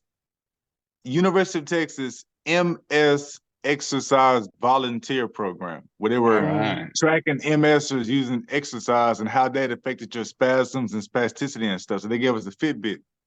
And you look at the Yeah. Fitbit, I averaged less than 30 minutes a day of deep sleep. Yeah, Like that's my that's like for my not deep sure. Yeah. sleep, good. my deep sleep is like averaging like 16 minutes a day. No, we're supposed to get like No. an hour and a half, an hour and Yeah, 45 minutes. That's why, like, say, I don't want to, but I use pull-ups when I go to bed, Kendrick, because yeah. I used to like pull down my pants and then use my urinal, and then you don't get good sleep because that took like 20, 30 minutes. And Yep. now I just use a pull-up, and although I don't want it, it allows me to get better sleep because I'm not Yeah. thinking Whatever you, shit. I gotta, yeah, yep. Whatever you have to do to help yourself do. your sleep will be Yeah, better, Kendrick, and that's yeah. part of your brain health, the health of your brain, yeah, Yeah. for I all of tried us. the Yeah. I tried the adult diapers one night. Like Did they leak? I got some free adult diapers. I had like 3. Yeah. It's because I can't I can't get them on or take them off because I spasm and shake so damn much. Uh, So it's okay. like regular pants or regular shorts, of course, they're gonna stay together Yeah. easier when you spasm and shake. Them doggone the dog adult diapers, I kept busting out of them because when I would be Ripping. trying to start spasming, they would just Yeah. rip right down the side. Yeah, Yeah. Because I try to put those on when I do my MRIs now because yeah, yeah. In case. My MRIs can take so damn long. And Mm-hmm. because I have to go to the bathroom every 2 hours, they have to Mm-hmm. constantly stop the MRIs, send Mm-hmm. you Yeah, out, do stuff. Even with the fusion, I gotta keep stopping the fusion, going to the Mm-hmm. restroom. Mm-hmm. So yeah, all this stuff I tried a bunch of that shit. Tried a bunch of it. It's so funny. When I I did my stem cell transplant in Mexico, when they're harvesting your stem cells, you can't move, oh and it's like yeah, 5 hours. So I had to wear adult diapers, and I could not pee. My Mm, brain was just like, and I had to go, and my brain was just like, so at the end of that 5 hours, I got out of that room so fast and went to the bathroom, and they were like, why didn't you just use a diaper? I was like, my brain wouldn't let me. I kept on trying, but I couldn't go. They're like, you have to get over that. I said, I wish yeah. I just couldn't do it. Yeah, no, you could get over it. Yeah, I mean, when I was at the residence, I had pull-ups and I had to do the number 2, and yeah, there was nobody there to lift me up and put me in the commode, so I had you to had do to it. do it. Yeah, yeah. I'm yeah. sure I'll get used to it. Like even when I fly, when I'm going somewhere, I use the bath. First of all, I don't drink anything. I use the bathroom right before I get on the plane, and then as soon as I land, I use the bathroom Mm-hmm. because you can't use it on the plane. They can't. There's no aisle chair to No, get you there. So yeah, I don't drink anything. Well, I don't drink anything after a certain time anyway, because I don't want to be up all night, especially if I have to get up in the morning. If it's like tomorrow, I'm not getting up early, I'm okay. But other than that, I'm not drinking past like 6 o'clock because I don't want to be getting up all night to pee Exactly. Yeah. because it's aggravating. I mean, you guys are talking about deep sleep. I don't think I'm getting that much of deep sleep myself. I feel my brain kind of jagged a little bit, Yeah, uh, not getting the lack of deep sleep that I'm getting to. you need Yeah. rest. Developed a little bit of sleep apnea, where Yeah. Uh, Yeah. That'll screw it up. do you have the machine? I do use it once in a while. I haven't used it every day like I should. Mm-hmm. That's on me. I I think it's yeah, getting used to it and being okay with it and not easy, allowing it. It's not easy. Yeah. Mm-hmm. not easy to get Well, used to it. Like you well, with my the brother. Yeah. Sorry, man. no, it's not easy getting used to, and but it can be useful, but it's just and with my legs, they're crossing, so it's Mine easier too. back. But I do sleep on my side when I can, Mm-hmm. and I do get some sleep doing that, but I definitely don't get 8 hours of sleep. No, I'd say maybe 5 hours at the Oh most. wow. Yeah, I think that screws up the brain. The brain doesn't clean yeah. itself. Yeah, No, you have to sleep. That's Sleep is healing. it yeah. is. Look Yeah. at Speaking of pee, okay, guys, let me go. This is my fourth hour. I'm getting so that. Oh, fast. you got Uh, right? Yeah, I gotta pee. All right, you guys. I will see you in the next one. Tanya. See you All next in right. 2 weeks. Bye bye. See you. All right, go see Moses. Hey, yeah. Hey, I man. she was talking about how she doesn't drink water or drink stuff to help out with the restroom. I go Oh to the yeah, restroom so much, even if I don't drink the water and stuff like that, I still go. It just nothing comes out. I end up yeah, making blank trips. yeah. So Do you take any of it's those a constant medications? thing. You take any I of those take antispasmodics? Yeah. yes. I take I take the medication called oxybutynin because if I don't take oxybutynin, then I go every 30 minutes. Yeah, Oxybutynin, then I can hold it for about 2 hours. yeah. Fascinating. The Yeah, grind, man, it don't stop. It don't. This ain't no life for the weak. Yeah. no, it's not, man. You ever get your hormone levels checked out, Kendrick? I'm learning about that, and I haven't heard about the hormone levels. Tell me about that. Some days, little things rock your fucking world. That's real shit. well, I think too much cortisol and too little cortisol is bad, and apparently too little cortisol causes bladder issues, and I don't fully understand that. But Huh. yeah, I know, kind of messed up. But I think that's part of the disease is cortisol in the brain ends up being kind of toxic in its own way, Okay. And Okay. yeah, Feel that, yeah. things like Nope, that. I had not heard about that. I don't Yeah, I don't I don't do a lot of research into the multiple sclerosis because I end up getting shit depresses me. Like I feel like the more yeah, reading and research I do, all I ever do is really find bad stuff. More bad stuff, more stuff you can't come away with, more this, more that. I'm like, let me get away from this shit for a little while. She was talking about like yeah, she doesn't drink. Shit, I drink alcohol as much as possible. I don't get hangovers because I truly believe hangovers are for quitters. Like if you don't stop drinking, you won't get a hangover. So that's what my mom told me growing up was you don't get a hangover, son, if you never stop drinking. When you wake up, have another drink. Then you might stop a little bit, then you're gonna come back to the drink. But if you just don't stop drinking, you never get a hangover. but that's I causing rock and roll with inflammation. that. Huh? So alcohol we're talking about, right? Yeah, Tea, alcohol. coffee causes inflammation. You you Yep, wouldn't you alcohol. wouldn't think it, but it causes inflammation in the Yeah, it body, does. It absolutely can cause inflammation, but it's also one of the things where like my primary care provider, I was telling her how much I drank. She's always shocked, like, oh my gosh, you shouldn't be drinking this much and blah blah blah. My wife was a nurse. And Mm, I was telling the primary care physician, but with MS, it is because our brains and because of the damage between the brain and the nerves, so we can't get stuff going.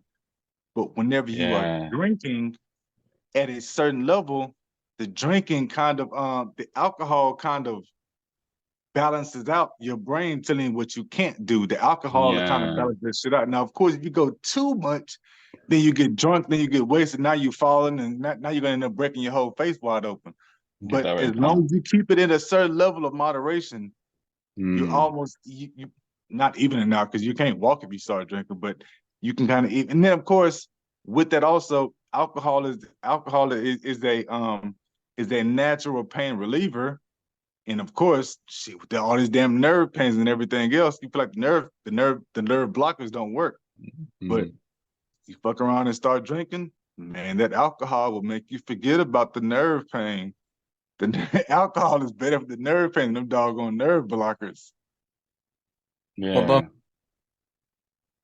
Well, it works on what they call it, GABA. I don't know if you know about GABA. I think my grandfather was an Gabapentin, alcoholic. Hmm? the medication gabapentin. Well, GABA, baclofen. You know baclofen. Yep, yeah? I got Baclofen. Or yeah, Frankie, like me, like the That, benzodiazepines. They all Got that. increase GABA, which relaxes the nervous system. Yep, But too much of it's not a good thing either. It's all about like having the right balance, right? yep, all of Because it. yeah, So much of what we do is all about knowing your balance, knowing your limits, knowing what you got to do.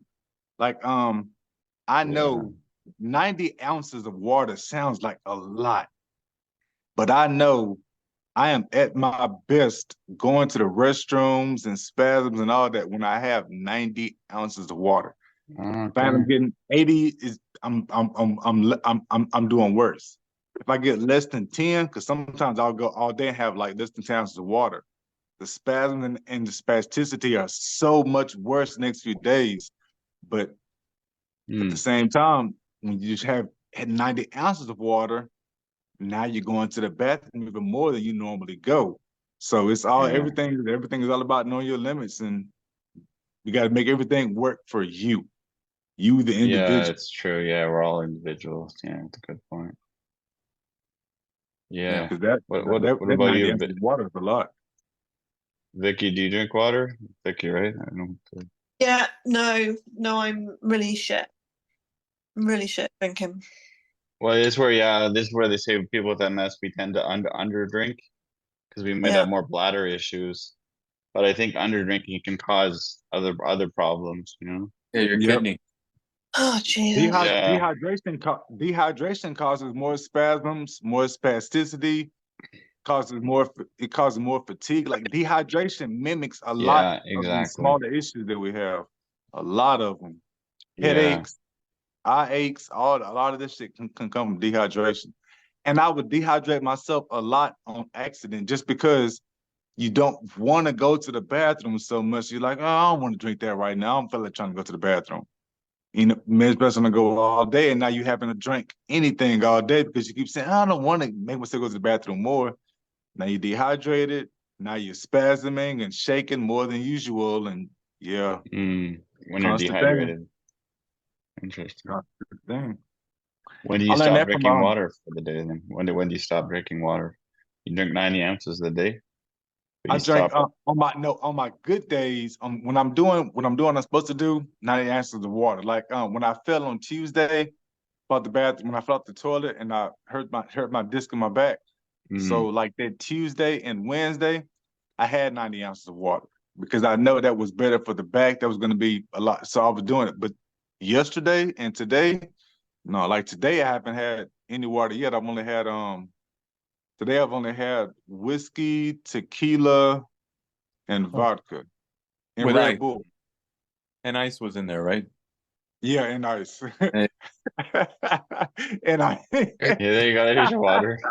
touche, There's your water. touche. I have had some water today there. That's fun. You did. Boom. Thank you, Oh, Frank. Good looking out. Thank you, Frank. oh, you're welcome, man. I got to start using that that CPAP machine. I feel like I'm not getting enough sleep myself. I sleep on my sides, Yeah. and I do feel it. It's been a long time since I felt I had a good night's sleep. I mean, it's been a long time, and yeah, I'm definitely challenging my brain doing this. And there's ways where we could, slow down the inflammation. Because that on its own causes inflammation. Yeah. Causes inflammation. Inflammation is what else causes? I mean, Paul, you were in science. What did you study, in McGill? Oh, master's in nutrition. Yeah. Really? Okay. Oh, shit. Wow. Hell yeah. Yeah. So what do Yeah, you eat? water. I eat a lot of vegetables. For sure. A lot of, water. Not as much of water as I should, but when I do, I drink water. Like Kendrick, you're saying it's very good for you. I take vitamins. I take omega-3, vitamin Yeah. D. The B vitamins are really good. Some that are very anti-inflammatory, like niacin. I take that, niacin, vitamin B3. Okay.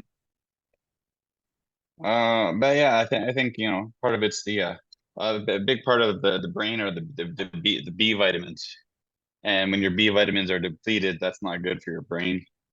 No. And certain things that deplete your B vitamins are things like caffeine, to some degree, alcohol, things that are like diuretics that make you pee more, make you deplete B vitamins, and you need that for your brain. But an overall well balanced diet, enough. How do you eat, Vicky? What's your regime like? For... Pretty shit. Yeah, Throw your shit. it's challenging though, eh? It's hard to eat well.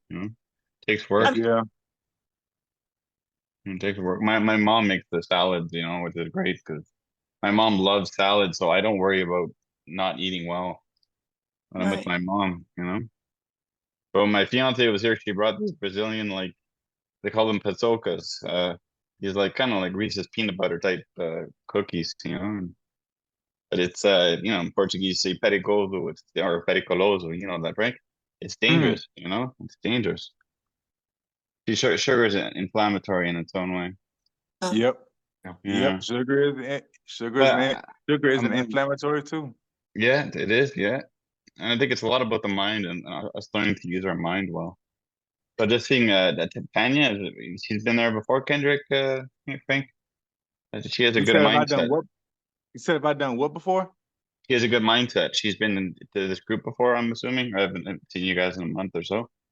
But No, I haven't. This is my first time meeting her. Wait, you talking okay. about the one who just left? Yeah, The one who just left. Tanya. Her name Tanya. is Tanya. Tanya, Tanya. yeah. This is her. Yeah, this is her Yeah, second. She's from New Jersey. This is her Oh, yeah. second time. incredible. This is how gratitude protects you from the bullshit. It is patrolling, trying to pull you out the yuck, the muck, the haters, everything that is going wrong. That gratitude is trying to pull your ass back up. And when you fall back into bullshit, the gratitude is there, gnawing at you, trying to get you out, trying to get you to a better place so you can walk on your own and do what you need to do. Yeah, You because share that first time she mine, was with us, she told us all about going to the. She talked about going to the Mexico for the stem cell, and she had to stay there like a couple of weeks for the rehab. She talked Mm-hmm. about because she doesn't speak Spanish and everything she had to go through, and then she came back to the States because she said when she had the stem cell, she wasn't walking that well, and she had a lot more bathroom issues. Then after stem cell, she could definitely walk better, and she didn't have any more bathroom issues. Okay. So she said it did help her. It smells good. But it's She said that's catching the up. reason why that's the reason why she wanted to retire from work and do the stuff she Mm. does now, because the stem cells gave her more movement, gave her Mm. more movement and independence back, and now she doesn't want to waste any of it. Me and Paul Smart. have a mutual friend. His name is Nick, and he did stem Mm. cell as well. He has primary progressive. And Paul, do you think that stem cell helped him or it hindered him? Is the same thing that Tanya did, like where you What erase the kind immune system, or are we talking more about stem well, cells to kind of repair stuff? Mm. The no, one what, month of chemo. yeah, it was chemo. Okay, Tanya did chemo and all that. Okay. It didn't work for Nick. It's hard to know. I mean, my mom says and you've heard it. They call it the snowflake disease. Have you heard that, Vicky, Yeah. Kendrick? Yeah, Yep. it's a bit different for everybody, right? Yep. But Nick has something called progressive relapsing MS. So it's Mhm. like it gets worse, but it gets hit, and I don't know why. I know I have my own hypotheses in my head.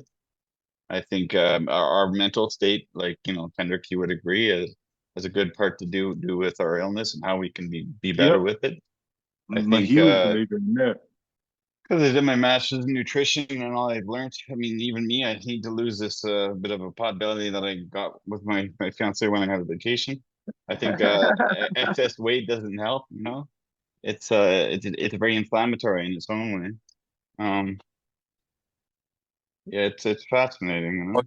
You got more weight since your fiance was. Oh, a little bit, but I'll wear my cooling vest. See, that's my magic trick because I have a cooling Mhm. vest and I wear that for 2.5, 3 hours a day. And the cold by itself reduces inflammation. Mm. And Really? Huh, I didn't think yeah, about that. yeah. I never Yeah, thought about it like that. I thought about that for the cold showers I've heard about, but I'm Hmm. always scared of a cold shower because I'm like, man, I'm gonna start shaking and I will never stop shaking with a cold shower. But yeah. just put on a cooling vest, oh, that's good ass tip, Paul. Hell Yeah, yeah. yeah, yeah, yeah. Good ass tip. I mean, Well, the it's pool Oh, yeah. enjoyed it more. yeah, I use it. Well, it helps with inflammation, right? Because like when you have excess fat, then that causes inflammation, right? And Yep. I was a bit overweight when I was a teenager, and I think that's what they're saying because I did this bit of work with my master's in looking at pediatric MS and the causes of pediatric MS, and one of them was childhood obesity or child being a bit overweight as a child. One was being a smoker.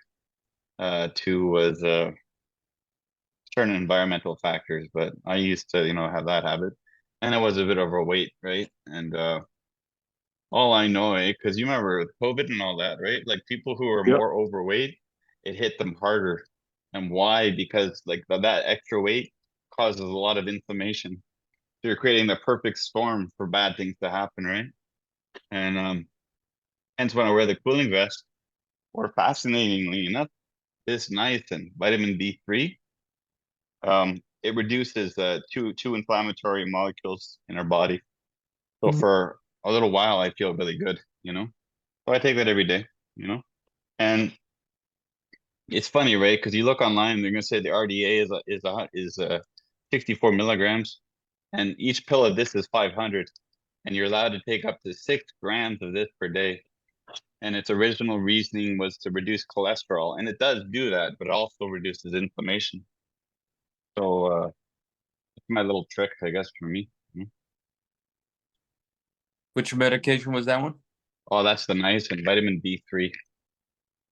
Yeah, vitamin D3. Yeah. Anyways, but this is, I had to ask the pharmacist for this, Frank, actually, because they want to keep tabs on how much of it you're using. It's over the counter, but yeah. What about you, Vicky? Do you take any vitamins or anything like that, or? Yeah, yeah. So I just found out 2 months ago, so it's all really new for me. And a friend just sent me a giant shopping list of, I've got D3, omegas, B vitamins, I don't remember B numbers, magnesium, vitamin K. Yeah, Oh, magnesium. magnesium's good. Yeah. Yeah, that's a good one. But not any magnesium. Not any magnesium. Anyways, I'm listening. Lion's mane, turmeric. Yeah. Yep. That's a great one. Another good one. Hmm? I said lion's mane, turmeric, those are great ones. Mm-hmm. Okay. I don't remember. I feel like there is like 12. I've Whenever got I one. was when I was doing my best and I didn't have health care, I was taking like 12 to 16 vitamins and supplements every day. And I was taking them like on time schedules and eating before some, drink before some. I felt my best. I really did, but I had to take so many and I had to do so much. Water here, no water with this one, food with this one, don't eat with this one. With this one, don't eat within 2 hours. With this one, you need to eat within 30 minutes. All that stuff was like, man, God, dog, Jesus. I did not read the instructions. I just take them all in a wanna. That's how I was doing it first. And I said to my wife as a registered nurse, and she was looking, why do you just take a handful like that? What are you doing? I don't do what you're not a child. You're not a child. I just thought you just take them all at once. And once I started breaking them down with, this one at 11, this one at 10, this one at 2, this one you can't take until 5 unless you have some. Yeah, then it got like, oh my gosh, it was so much. Working well? It was working well? Hey, guys, I'm gonna go, the guys. one called. Oh, yeah, But okay. talk to Okay, everybody. we'll be in Hey, touch, man. see you on the next one, guys. Yeah. Good to Take meet you. Good talking Good to to you see guys. you again, Frank. Yeah. Hey, man, congratulations on being home. It's nice. Congratulations Yeah, on man. being home. Yeah, now I'm gonna have a nice rest. I'm gonna use Nice. that machine. Yeah. So, yeah. Nice. Yeah, we'll talk soon. We'll talk soon, guys. Take care. Yeah. Yep. Peace. Yeah, but about the vitamins, yeah, that's it. So did you find when you timed them, it was better for? Yeah, I Your found when I MS? timed them, whatever little bonuses I was looking for, I felt them a lot more when I timed them and spaced them out the way you're supposed to. Instead of just Yeah. taking a handful or two, instead of put them all in my mouth at once as though they're all candy or something like that, and and then Yeah, choking down water. Yep. Hey, the interesting. Paul, there's a vitamin called resveratrol.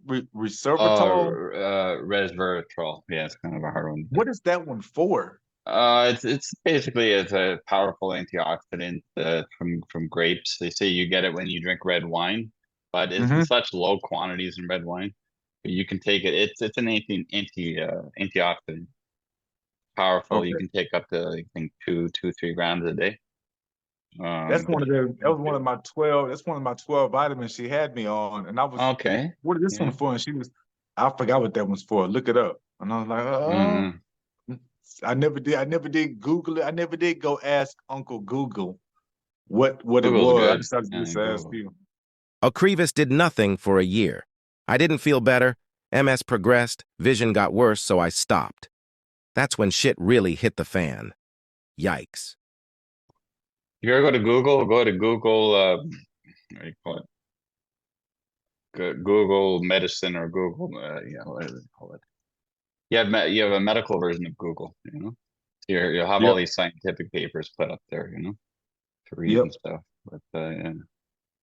But Vic, WebMD used to scare me so much. That's one of the reasons I stopped researching stuff, because you look up stuff like WebMD, you tell WebMD you got a headache, and WebMD will tell you, oh, it's because you're finna die tonight in like yeah, 2.5 hours. Like, God, dog, WebMD.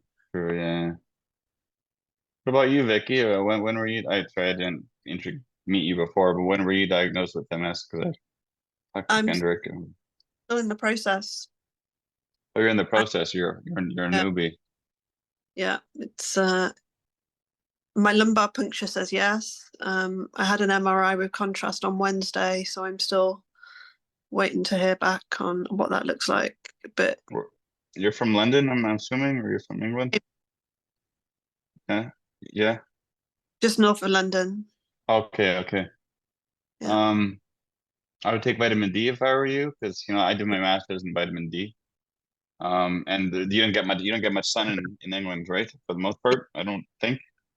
That's part of one of the problems, even for you, Kendrick. Like this for me too. Vitamin D is a big one, you know. Yeah.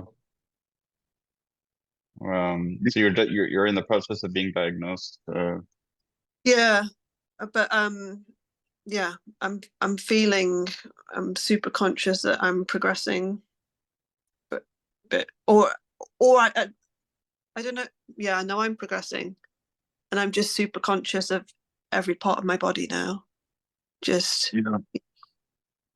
More than before this whole thing started, or is it more since they told you we think you have MS? yeah, and I've done the research, and I don't know how much of it is psychosomatic right now, how much of it is me anticipating things changing. So Yeah. I'm conscious of everything, can be like, oh, that's different, because Yeah. I don't have any acute symptoms. It's not like my legs have failed on me completely, or I haven't lost vision. Haven't lost vision, but something's not right. And I Mm. don't sometimes I think one pupil's a little bit more dilated than the other, and I'm like, would that be enough just to fuck me up a little bit, but I can still, I can still see everything I need to see. It's just not right. Um, and yeah, my neurologist, because when I turn up, I'm still walking. I haven't had foot drop or anything like that yet. So Mm. when I turn clinic, she looks at me walk 5 meters. She'll hit me with a hammer. I've still got all pretty much full strength in all of my limbs. So she's just basically she's not interested, obviously. I mean, there's nothing she can do for us anyway. But I guess on the spectrum of patients that she might see in the day, I'm the one that's just turning up and still standing on my tippy toes and doing everything it's asking me to do, where there'll be people far less able, and I just sound like a dick. But I'm just, I'm scared. I know it's Yeah. I know it's Well, that's the uncertainty of it all, eh? yeah. Yeah. I'm Yeah, kind of a little envious. Like you're like, oh, you're however many, and I keep every time I speak to somebody, I'm kind of gauging, what their progression has looked like. How long ago were you diagnosed? Where are you at now? Okay, let me add you to my catalogue of, you know, possibilities, probabilities. I don't know. we were And speaking earlier. You were speaking about this earlier, and Yeah. I was telling you how important it was for me to start that gratitude journal. How that saved what I was going through. It had helped me out Yeah. so much. The mindset, Vicky. The mindset. There are not enough words to describe how important your mindset is with this. There are not enough Yeah. words to describe how much stress you will put on your body by overthinking what you may go through, by overthinking what pain you're suffering. All of that stuff that you begin to overthink, like the more you think about the MS, the more the shit will affect you. It's literally, that's one of the few things that always remain constant. That the more stressed out and the more you think about it, the harder it's going to hit you. And I know it's easy to say that because you all gotta tell people like, shit, how do you stop thinking about this? I've just been died. How do I stop thinking about this? And for me, it was that gratitude journal. It was you heard Tanya speak about it, and she said for her it was stopping every single day to give a gratitude about something at 12 o'clock. She said she's done it so much, and now she does it more than 12 o'clock. And that's the way it was with me because the more I was thinking about it, I was always in a bad mood. I'm always fussing at the kids. I'm always angry about why is this happening to me? It's just not fair. Every time I try to do all that stuff not only destroys you, it fucks with the people around you. It disturbs your whole energy. So this mindset part of it, you got to take that part serious. Whether it's the gratitude journal or it's speaking to somebody, getting real counseling, but you got to take this mindset part is going to be just as big as your body. uh-huh. I think it's a bit of a chicken and egg kind of theory. You've heard that theory, eh, Vicky? Yep. Like what caused Yep. what? And I won't go into detail about me, but I have anxiety or alcoholism in my family tree, and I believe my grandfather on my mom's grandfather had bad OCD, and I see a bit of that in me. And I found today, because I love Google, uh, that there's links between OCD and MS a little bit. Like if you have MS, you're 3 times more likely to have OCD. And Wow, I basically, didn't know that. they both fire off cortisol. Yeah. They both fire off cortisol. When that happens, that's what causes the inflammation. That's part of the equation. So it's like what Kendrick is saying is learning to have a certain mindset. And I after reading these podcasts yesterday, listening to them about how you react to stress, it's vital to how your body and therefore your brain responds to your situation. Right? So what Kendrick is saying is so true. Yeah. It's a So mindset, but it's a practice. Yeah. and so I need distractions. That's what I need. Yep. I need to Yep. be fucking researching 6-8 hours a day. Yep. No, Just don't. reading about the MS research That's and making it not worse. distracting. Yeah, that's gonna mess. That's That's gonna keep that's part of messing the with you. OCD. That's gonna That's part of keep the messing with OCD. you. Yep. Yep. It's part of the ruminating, and it's part of your mind trying to figure this out. But So like Kendrick was saying, is that kind of drives it to get worse. Yep. how That's why I had to just stop. I had to stop I had to stop my private research into my symptoms and stuff. I can't do it anymore. Cause I'll overthink. I'll just sit there and it messes with me hard. Still will. how did you how Wow. do you How do you what? just not think about it all the fucking time? Uh, I For me, it was okay. like I was saying Here's about a good earlier, was that analogy. Here's a good analogy, right? If you had a ball full of air, right, and you push it underwater, it wants to come up, right? You know what I mean? yep. It's an analogy, right? But the same thing is with not trying not to think about something. Is the more you try not to think of something, the more you think of it. So if I tell you don't think of a pink polar bear, don't think of it. You know, you'll keep thinking about it because I'm telling you not to, right? I can see him So now in my head. that's how it works, you know? So it's just about learning to kind of redirect your thought, like Henrik is saying, having an attitude of gratitude, you know? Yeah. But it's a practice though. But as well, you're new to this.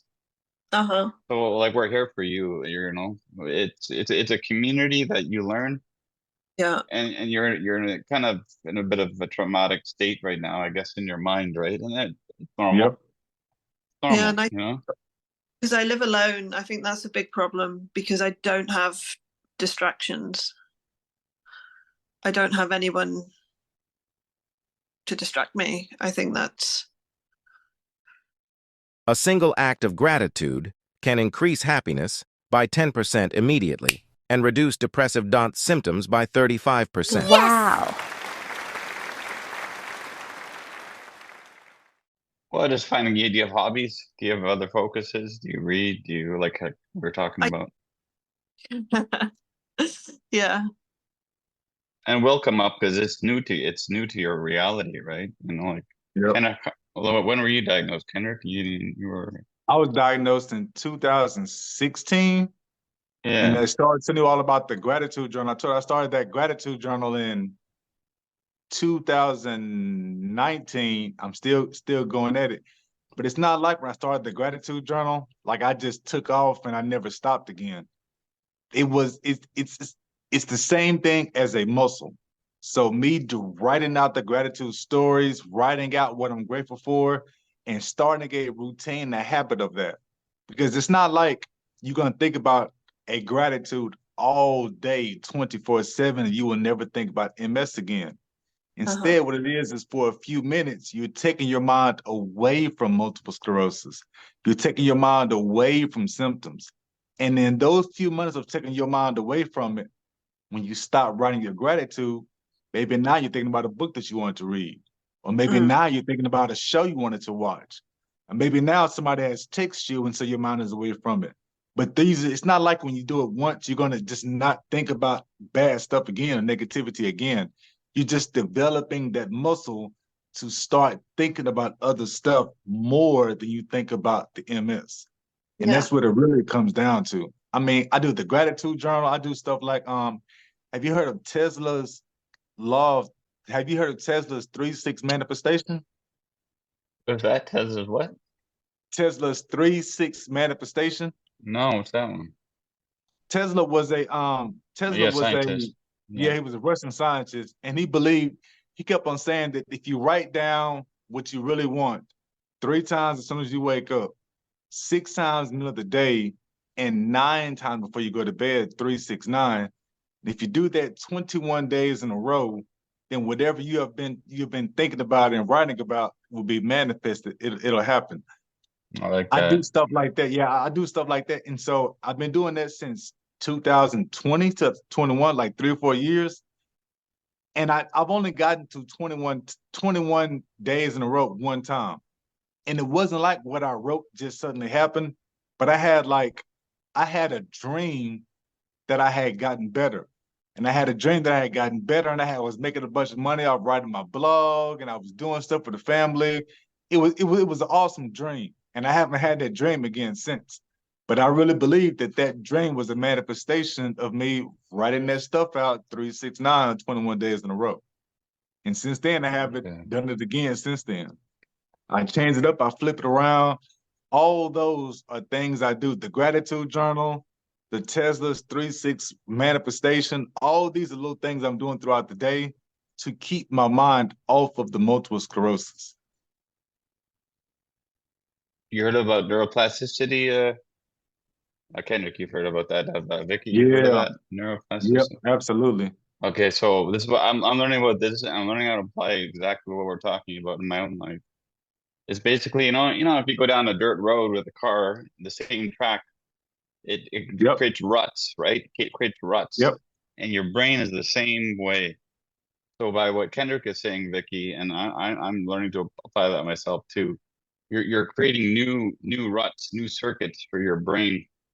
Because by creating, let's say these ruts, you're creating cortisol and more stress and more inflammation.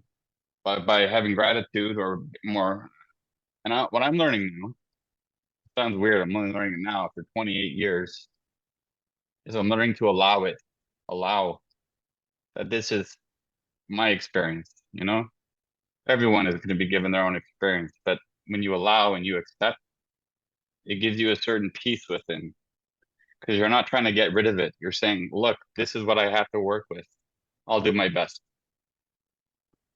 And that's my mindset. Felt like what Kendrick is saying. Yeah, gratitude. But allowing it, accepting it. And it's hard because you don't want to have to allow and accept something like this. I get it. But And it is you did go to Mexico. Pardon me? Did you get the stem cell transplant or no? No, I didn't even do it. When I was 21, I signed to do it. I signed up to do it because where I live in Canada, back then it was like a thing you could do, right? And because I walked an extra 50 meters, because I could push myself with my mind, I was not accepted for the stem cell transplant. So I didn't do it. It wasn't for me. But I don't know. And I think what Kendrick is saying about mindset, I think that's what I'm learning. Seriously, Vicky, I'm learning a lot. After learning about OCD yesterday, I'm like, wow, like that shit really makes a difference, you know? Yeah. Yeah. Yeah, how our mind works, and maybe how your mind was before MS. You saw certain patterns, because I saw certain patterns. I was telling my mother just about 2 hours ago that when I was 13, before I had MS, I had certain ruminations in my mind, and it just wouldn't stop, wouldn't stop, wouldn't stop, right? And that creates stress. So when Yeah. I say allowing, I'm learning this thing about with OCD, learning they call it I am. So I is identify the emotion, A is to allow, accept, and M is to move forward, like let go and move forward. Because this is the situation, this is the reality that you're going through, that we are all three going through, right? And to Yeah. say it doesn't exist, it doesn't make sense. It's reality, right? Yep. So I think Yep. it's the mindset, and the actions mentally and physically that you take moving forward, you know? Yeah. So it's hard. It's a hard pill to swallow. It's a hard pill to swallow. I was 16, Oh. How old and are you now? I'm 44. 44. Oh, 45. You're 45? Okay. Yeah. I was Yeah. diagnosed at 38. I'm 45 now. Okay. Well, I had a full life of what I thought I was living, what you call living normal, and now in the 8 years since, it's just slowly just been not even slowly, it's been a quick downhill. You go from I was my son's football coach, I was teacher of the year, and in the 8 years since, it's just now I can't stand up by myself. Now I need help getting back to the restroom. And the way to get around it and the way to stop thinking about that and not just constantly think to myself, poor me, this is not fair. Oh my gosh, I gotta help going to the restroom is just to the gratitude, the Tesla's 3-6 law of manifestation, it's just all the different stuff. Love languages. I didn't learn about love languages until 2022. And once I Well, learned you about read that book, that 5 Love became a big Languages? part of what I do. Yep. And all that changes the way I handle MS because now I've gotten so much better at now because of the love language, I've gotten so much better at communicating with my wife and my kids that I don't Yeah. think about MS as much because I'm communicating better with the people around me. Yeah. Yeah, I hear that. Yeah. All that is learning. All that's just learning the way it go. And I've heard people say, well, you got people around you and they helps you out. It does. But it also is a tremendous stressor to know you are as sick as you are, as disabled as you are, and people are counting on you for financials. People are counting on you to keep their minds right. And that is that's a huge responsibility. That's a huge weight. So people always say, but you got family. You got family. I got family, but that also means there's a huge, constant nagging thought in the back of your mind is, oh my gosh, if I get any sicker, how do I feed the kids? If I get any sicker, how do I keep the lights on? If I get any sicker, my kids can't even go outside and play with regular people's kids because I can't go outside. All that, and if you don't have family, then you don't have those thoughts. So everything is all about perspective and about making it work for you. Yeah.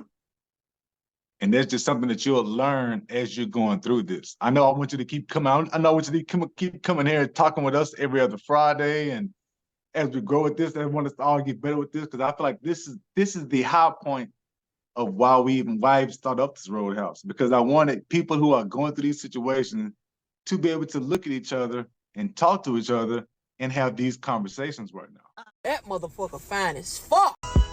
Ain't a nigga fly as me, ain't a nigga cold as me, ain't another nigga got a swag quite like. But hold up.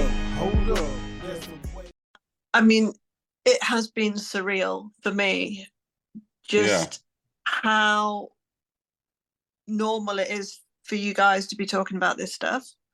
That for me is all, it's shit I've never thought about. But it's like I'm listening to you guys, and you're talking about your bodies like they're your machine, like they're your vehicle. And there's something wrong with everybody's machine. All of you have got something wrong with your headlights, but some of you have got something wrong. There are bits, and you're talking about fucking the diet, the vitamins, and I'm listening to it, and it's almost like I'm imagining a bunch of mechanics at a conference, talking about the little tweaks they're making to each of their fucking fuel lines or something. And I'm like thinking, wow. That's a good analogy. That's a good way of putting it. It's and it kind of, because I feel what I'm struggling with at the moment, I guess, is that I feel completely devalued. I feel like my ex and I still hang out and hook up, but all of a sudden I feel like I'm a burden, or that that he's gonna, disability isn't sexy. The reality of disability is not sexy. And if the only thing that we've got going is fucking sexy time every weekend, then me crying hysterically every time I have an orgasm, because I'm like, what if that was the last time I have an orgasm? It's a lot for somebody else to deal with when they can just walk away like Rick did, because he's all of a sudden really grateful for the position that he's in. Yeah, well, I found you kind of see who your real friends are, or the good partners when you had this illness, Like that's when you realize things. We weren't together at the time because I was really awful. And I'm not awful anymore, but it's kind of, now this has happened as well. Sound like me. But he's accepting. What I was talking about, I was such an asshole when I first got diagnosed. I was so mean. I was a complete asshole. And now I know love languages and brain hemispheres, and I actually apply that to people. Like if I know your love language is touch, I'm gonna treat you a certain way. If I know yours is words of affirmation, I'm gonna talk more with you. Like all that stuff you learn, and all these are the things that you learn, and these are the tweaks that you were speaking about earlier. These are the tweaks that you make to your automobile, your body and your mind. These are the tweaks that you make, and your tweaks will be different than other people's tweaks. But you go into the process knowing that this is a process. You can always get better. That's what the great thing is about a process, is that a process means it can get better. Yeah, it's a process. And having faith in the process, Yep. And making little tweaks as you go along.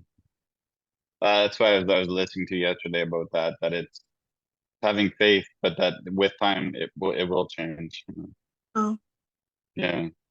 Because I see you guys living with it, and I'm like, you know, you're years down the line on your Well, timescale. it's very new to you though, Vicky. So your brain is kind of going, and you feel like you're a deer in headlights right now in some ways, you know. And Yep. I'm sure you do. I felt that way too. It's normal. You're in a state of shock, right? Want answers. Know that I'm never. Everything you're feeling is normal. Everything you're feeling is normal. Everything, yeah. It's just like you I said, was I'm 8 years in. I'm 8 years in. You are what, 20 years in, you said? You got diagnosed 28, at 28 28 years years. in. Yeah, Yeah. boom. See? Little stuff like that. These are the tweaks. Because I'm 8 years in, I've made more tweaks. He's 28 years in, he's made more tweaks. Yeah. You are just learning. So long as you understand, sis, long as you understand, this is a process. This is a process. You can get better. This is a process. The mindset, changing what you think, how you think, the tweaks you make, all this is a process that you will figure out as you're going into it. Oh. Yeah, it's a lot though. I mean, you're gonna have some days where you're up, some days where you're down, but like Kendrick is saying, Vicky, it is a process, you know. I started doing some exercises with my hand bike that I have Me too. here, and I'm only doing 5 minutes a day, just 5 minutes. And it doesn't sound like a lot, but I'm building the habit. I don't know if you ever read that book. It's called Atomic Habits. If you haven't watched it or read it or listened to it, it's really good. But basically, it's not about creating like ultimate performance in the beginning, but it's about creating that daily habit. So kind of like Tanya was saying, at 12 p.m. every day, she writes one thing of gratitude, you know, I because have no, that helps. I have no fucking discipline. You build discipline.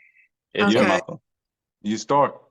but you start It's not small. about the gratitude journal. You Yes, start I'm on small. 1,421 days in a row, but shit, that's because it took me a while. I would go 10 days, miss a few days. Right for 20 days, miss a couple of weeks. And slowly it became a thing where I do it every single day now. Now I'm at 1,400. But shit, that took me 2 years to get. I'm on a 3-year streak, but it took me 2 years to start the streak.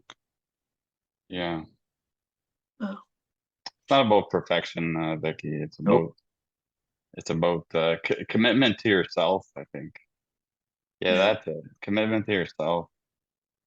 And your life is different now. It's still very new to you. It's hitting you, I'm sure. You're overwhelmed. You probably don't sleep well, I'm guessing. Like things like that. This is very new, eh? Because it's life changing. Eh? It changes your life, you know? Yeah. And that's okay. Because you're still here. I don't know how you're 40, 45, you know? I had a friend die of brain cancer when he was 30, you know?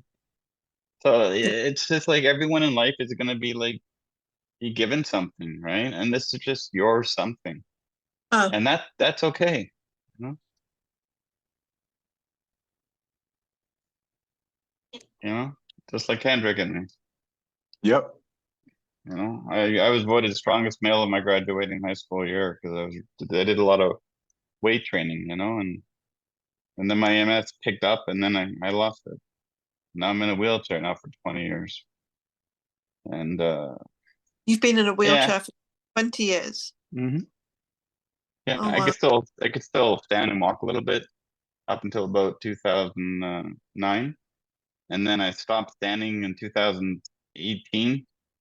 So yeah, don't get me wrong. It's not easy in its own way. I have my days. You'll have your days. Kendrick will have his days, you know? But that's, I think we're not trying to eliminate the MS. We're trying to learn to manage and work with the MS. Yep. Does that make sense? Yeah. Did You know, you so what's freaking me out this week is that my hand, like I woke up this morning with my hand kind of clawed and it felt like a real effort to stretch it out. Do you have those sorts of sensations? Yeah, I get that on my I've arm had sometimes sensations where, like that. yeah, I have a hard time. Not all the time, but sometimes I gotta push my arm out because it contracts. I know I have a friend of my MS group. Same thing. Her hands they close.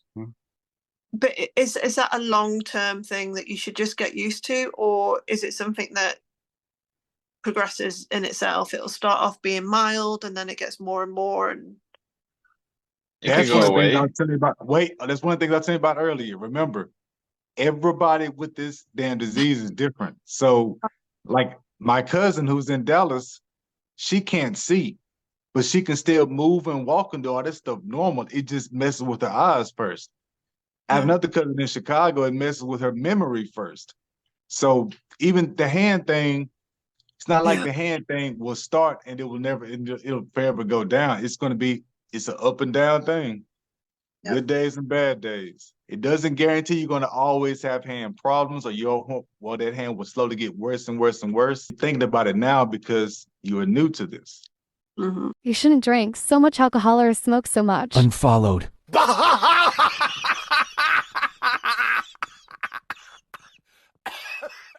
This is all a process. Everything you're going through is a process, and everything you're feeling is exactly what we have done. It is everything is normal. Everything you're going through is normal. You are supposed to feel the way you feel. The fears you have make perfect sense. Yeah. And it's to practice this gratitude that Kendrick speaks of. I need to do it more. Like I talked to you about creating that neuroplasticity, those good ruts down the track. That takes time and practice. It's not a one night thing like Kendrick said. You did 3,000 days, or how many days he's done? I'm at 1,421. That's awesome. Good for you. That's awesome. Thank you But very that's, much. I mean, that's neuroplasticity right there, Vicky. You know, it's like you learning to see things in a different way. So yeah, it's about changing our perspective, like Tanya was talking about before, and I like that perspective, right? Because I had this person that helps me once a week, and she says you really need to circumvent your life because not everything is bad. Maybe that one little thing is. You have a lot of good things in your life too, and it's about kind of changing your focus, you know. And sometimes EMS is going to be annoying and it's going to be, yeah, you'll be pissed off, right? But I think overall, what Kendrick is saying is about learning to have gratitude, because if you get negative, and it's easy to get negative, and I've been there. I've had my addictions for that, and I'm learning to not do that through meditation and all that. But having a bad mindset can not be good for anybody. I had a girlfriend, Vicky. Okay, 5 years ago, 5 years ago, and 4 days ago, she was 10 years younger than me, from France. Whatever. We broke up like 10, 11 years ago now. Yeah, so 5 years ago. I haven't seen her in 10 years or whatever. My mom comes into the room here. Yeah. She's like, oh, I'm like, yeah, man, it's my name, right? She's like, Marion. That was her name, Marion. Marion committed suicide. Man, I was sorry. taken back, you know. I haven't seen her in 10 years, but all that to say is that even if you have a normal physical body, it's the mind. Yeah, no, I hear that. It's all about the mind. Because my ex, he had a friend die of a brain tumor a year and a half ago, and now me getting diagnosed with this, and I'm just like, when are you gonna take these fucking life lessons? He wants to go skiing in Japan, and I was just like, just fucking go. Like, why would you not just, while you're physically capable and you can work the money out, and there's literally nothing to stop you going and doing this now. Why aren't you doing it? And he's mentally stuck, he's physically, and I feel like, I don't know if anybody ever has that experience of having full consciousness and full physical health, because I feel like the moment that your health and your future is compromised in any way and you become aware of your mortality, everything changes. Like what you prioritize, other people fucking talking gossip, and I'm just, you know, a girlfriend's coming up to me. She went, "Oh, I met a guy at this thing, and he gave me his email address. What does it mean?" And I was like, "Why didn't you just say, hey, if you're single, I'm interested in going for a drink"? Why would you not just say that rather than have this fucking guessing game when you're spending the whole evening getting anxious about whether this guy might like you or not? I'm just like, fucking just ask him. You know, I've got no, I have no patience to tolerate this. Oh, or you know, people getting anxious about. Oh, I got a really snotty email from somebody yesterday, and they're getting upset about this stuff that just doesn't matter. And then That's your perspective changing. That's your perspective changing, sis. That's your perspective That's your change. perspective changing. Yeah. Well said, Ken. It's, you only get this when you get it, and then it pulls out every able person that you know from having this depth of understanding of, you know, I've got a neighbor. I've had this neighbor for 12 years. He has transverse myelitis, so I'm envious of him. He's been disabled since he's 17. He's now in his 50s.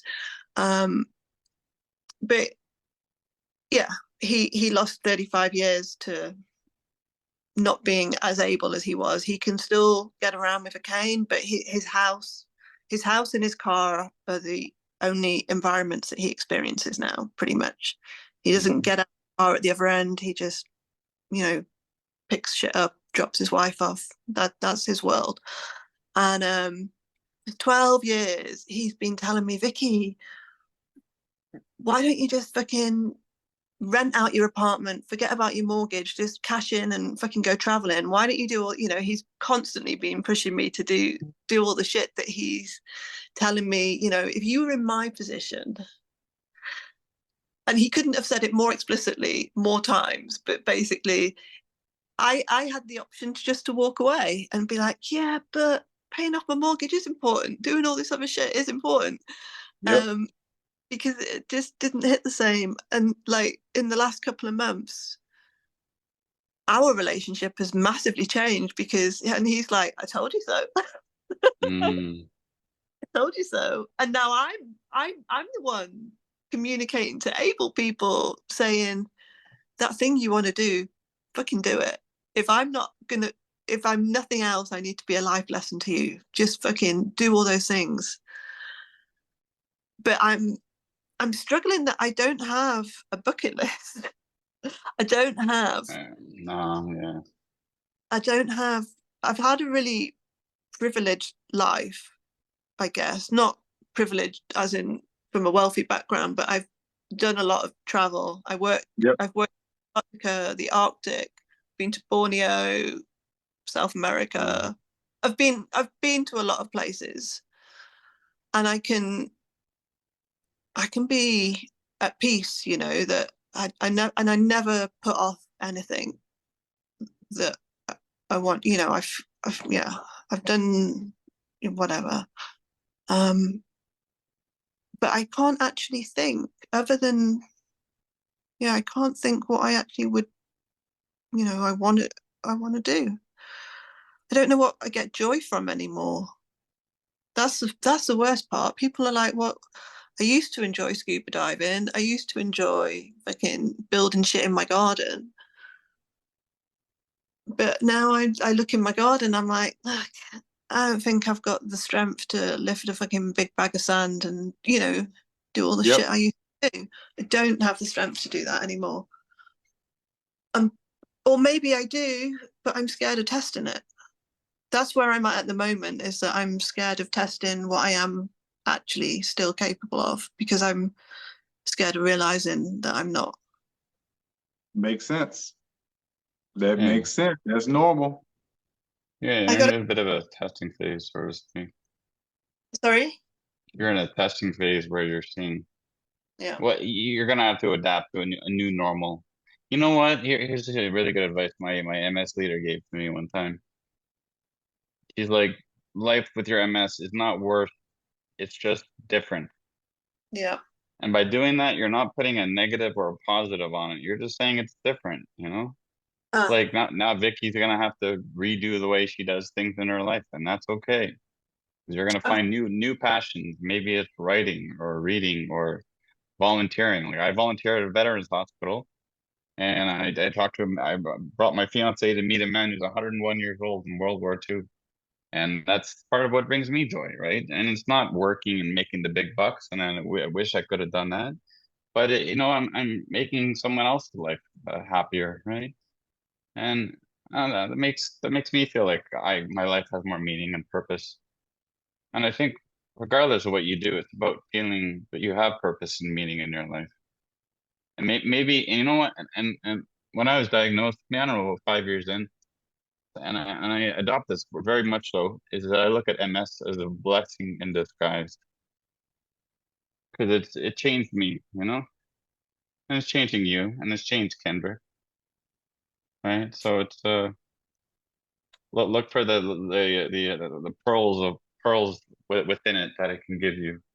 Yeah, Even yeah. though it is hard. It is hard. Yeah. And I'm not, you know? I think that's, you know, I look at you guys and I don't judge you in the way that I feel I'm judging myself, if that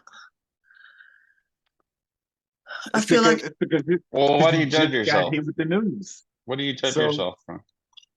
I just no, like I just feel devalued. I just feel like I Don't have compare yourself. Yeah, don't compare yourself. Yep. much Don't. to offer anymore. And I think part of it is in the last couple of months. Because I can't speak. This is old Vicky right now. This is who I was. But I don't feel that I'm able to be like this with anybody else because nobody else understands. And they just kind of, I can't have a conversation like this with Nope. I don't know. You can't. So thank you. Thank you. Yeah. Because it's too much for everybody else, you know? They're like, oh shit, here she goes. Or, you know, they don't know what to say, or they try and fucking find a solution or false hope, and literally anything that they say is just awful. And sometimes I'm just like, just please listen to me. Just you don't have to say anything. You don't have to offer any answers. Just listen to me. Yeah. Yes. That's why you have a new community, a new tribe, so to speak, you know? Yeah. You didn't want to be part of it, but you are, right? And it's just But what was given to you. I'm pleased to have found you because I went a couple of there's a local MS society, and in the town once a week they do an exercise class, like a stretch and balance class. I phoned the guy who organized it, and he's like, yeah, come along. Like, come along half an hour early because everybody comes for a social beforehand. And I was genuinely excited to meet other people with MS. Yeah. And I turned up at this venue, which is the shittiest like community centre in the worst part of Cambridge. It's not bad. It's not rough at all, but it's kind of, you know, just kind of council funded. It's just, it's the sort of place you used to go for when you were a kid, when you did like after school something. I don't know. Anyway, it just had weird memories for me turning up at a shitty place like this. And then I went into the area and then I was like, oh fuck, I'm definitely in the right place, because, you know, there were people on scooters, there's canes everywhere, fucking walkers. And I hated myself because I just looked at these people and was just like, no, I don't. I was the only person under 60. And it was just kind of never, I don't know many disabled people. And I've never considered disability, you know, I've never really, even with my neighbour, I never really thought about what it meant not to be able to navigate around the fucking world with everybody else, like all of a sudden. So like I went out in a restaurant last weekend and went to the bathroom and had to go down some stairs and had a little cry because I was just like, well, at some point I won't be coming to this restaurant again because I won't be able to get down the stairs. And yeah, just constantly aware of everything being different. And I'm twitching. I can't stop touching myself just to see if things still work, you know. I very just much want normal. one day at a time. One day at a time. Like, don't. We can all like. I'm really nervous. Like, because I'm engaged to my fiance. She's from Brazil. She just left 2 days ago. And it's a complicated situation, but I'm nervous about going to Brazil, right? But so I took a vacation to Windsor, Ontario, where my mom is from, and it was a 10-hour car drive, but it was like my first step toward going to Brazil. Because when you think of something that's so far down the line, you get overwhelmed, and anybody and everybody would, you know. So sometimes you can just take the day for the day. Does that make sense? Kind of what I'm saying, like. Yeah, no, you don't no. you don't know where you're going to be, and like even if you never got MS, right? Put it this way, like let's say the three of us, we all got hit in a car accident in 5 days from now, and you know what, you never knew that was going to happen. But with the MS, like you have no idea.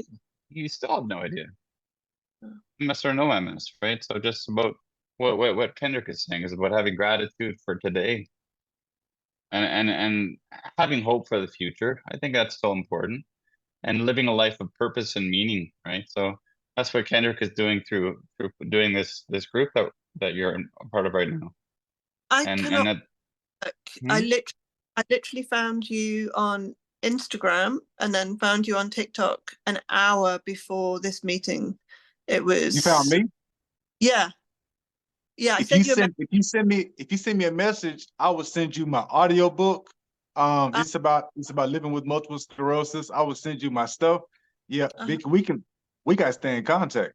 You say you don't have many disabled people. I didn't either. And like you just heard Paul, that's the reason why this group is here. That's the reason why this group is together, because we all share that same feeling. We all want to know more disabled people. We want to connect more people with who to understand what we're going through, because like you said earlier, nobody else is. I want to be able to have conversations about fucking getting in and out of bed, getting dressed, undressed, fucking, because no one else wants to hear that shit. You could not have in with anybody else. Nope. Because they sure don't. Receiving end of those conversations with Vicky, like my friend Crystal, like she's had MS now for I don't know, geez, friggin' 14 years now. And I talked to her, and her and we talk on Skype, and she's part of our group with Frank, you know. And she can't even talk to her own husband like the way she can talk to me. Yeah. And she says, well, it's because you understand, Paul, you know? And I do understand. So just the way it is, right? You know? So that's why it's good that you have a community of people that you can connect with on that level. Yeah. Because you do need to have a voice, and you do need to speak on what you go through, you know? Mm-hmm. Yep. Yeah. And when you find people who are going through it, who are in the wheelchair, who have the MS, you make that connection, you hang on to them. Paul was just telling you about the discussion that he and his fiance have, and how because she doesn't understand, it's the same thing. I go through the same thing with my wife.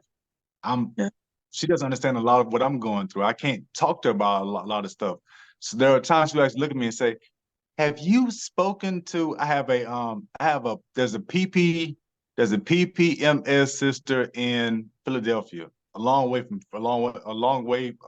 from Texas. But her name is Julie. Julie and I, and whenever we talk, we may only talk once every month or two, but when we talk, we're going to talk for about 2 hours. She is she's a little bit older than me. She is a girl. It's like besides MS, we have nothing in common. But boy, when we start talking, we would talk about everything from the bathroom issues to, just all kids. We talk. You would think we really know each other. And even my wife would say, you need to call Julie. Talk to Julie because she gets it. And it's just how it goes. Yeah. It's just how it goes. Like what you are going through, I know you've heard me say, I keep saying it because I'm going to keep saying it.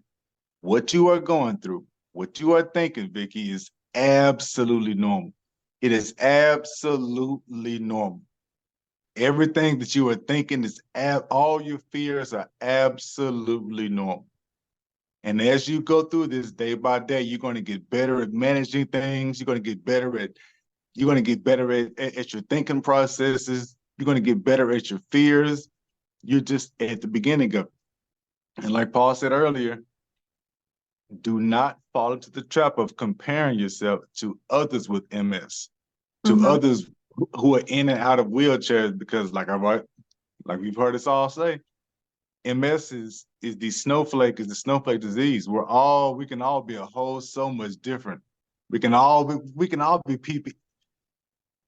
Frank and myself both have primary progressive multiple sclerosis, and our limitations are very different. Very different. Paula, you at primary progressive too, aren't you? Secondary. You had secondary. See, Paul's at secondary, and But his is different than me and Frank's. Yeah. Yours will be different. Yours will be different from everybody that you've heard around here. And we've had others who have come to the group who have done certain things, and they're at different stages. As long as you understand, when you leave this group, I want you to know more than anything that what you are feeling is normal, that you now have a team, people you can start talking to, communicating with. Send me a DM anytime you get ready. Anytime, 2 o'clock in the morning, 4 o'clock afternoon, it doesn't matter. Send me a DM. I mean, I get back for a little while because I'm doing something, but hey, I'm going to respond. Yeah. And it just how friendships grow. It's how relationships and friendships grow. And all that will give you another sounding board. On the hard days, you'll know, let me go and call up Kendrick and just talk to him and just run some stuff by him and let me because I know he'll listen and not try to give me too much advice. That's the way it goes. This is just the beginning stage, sis. Just the beginning stage.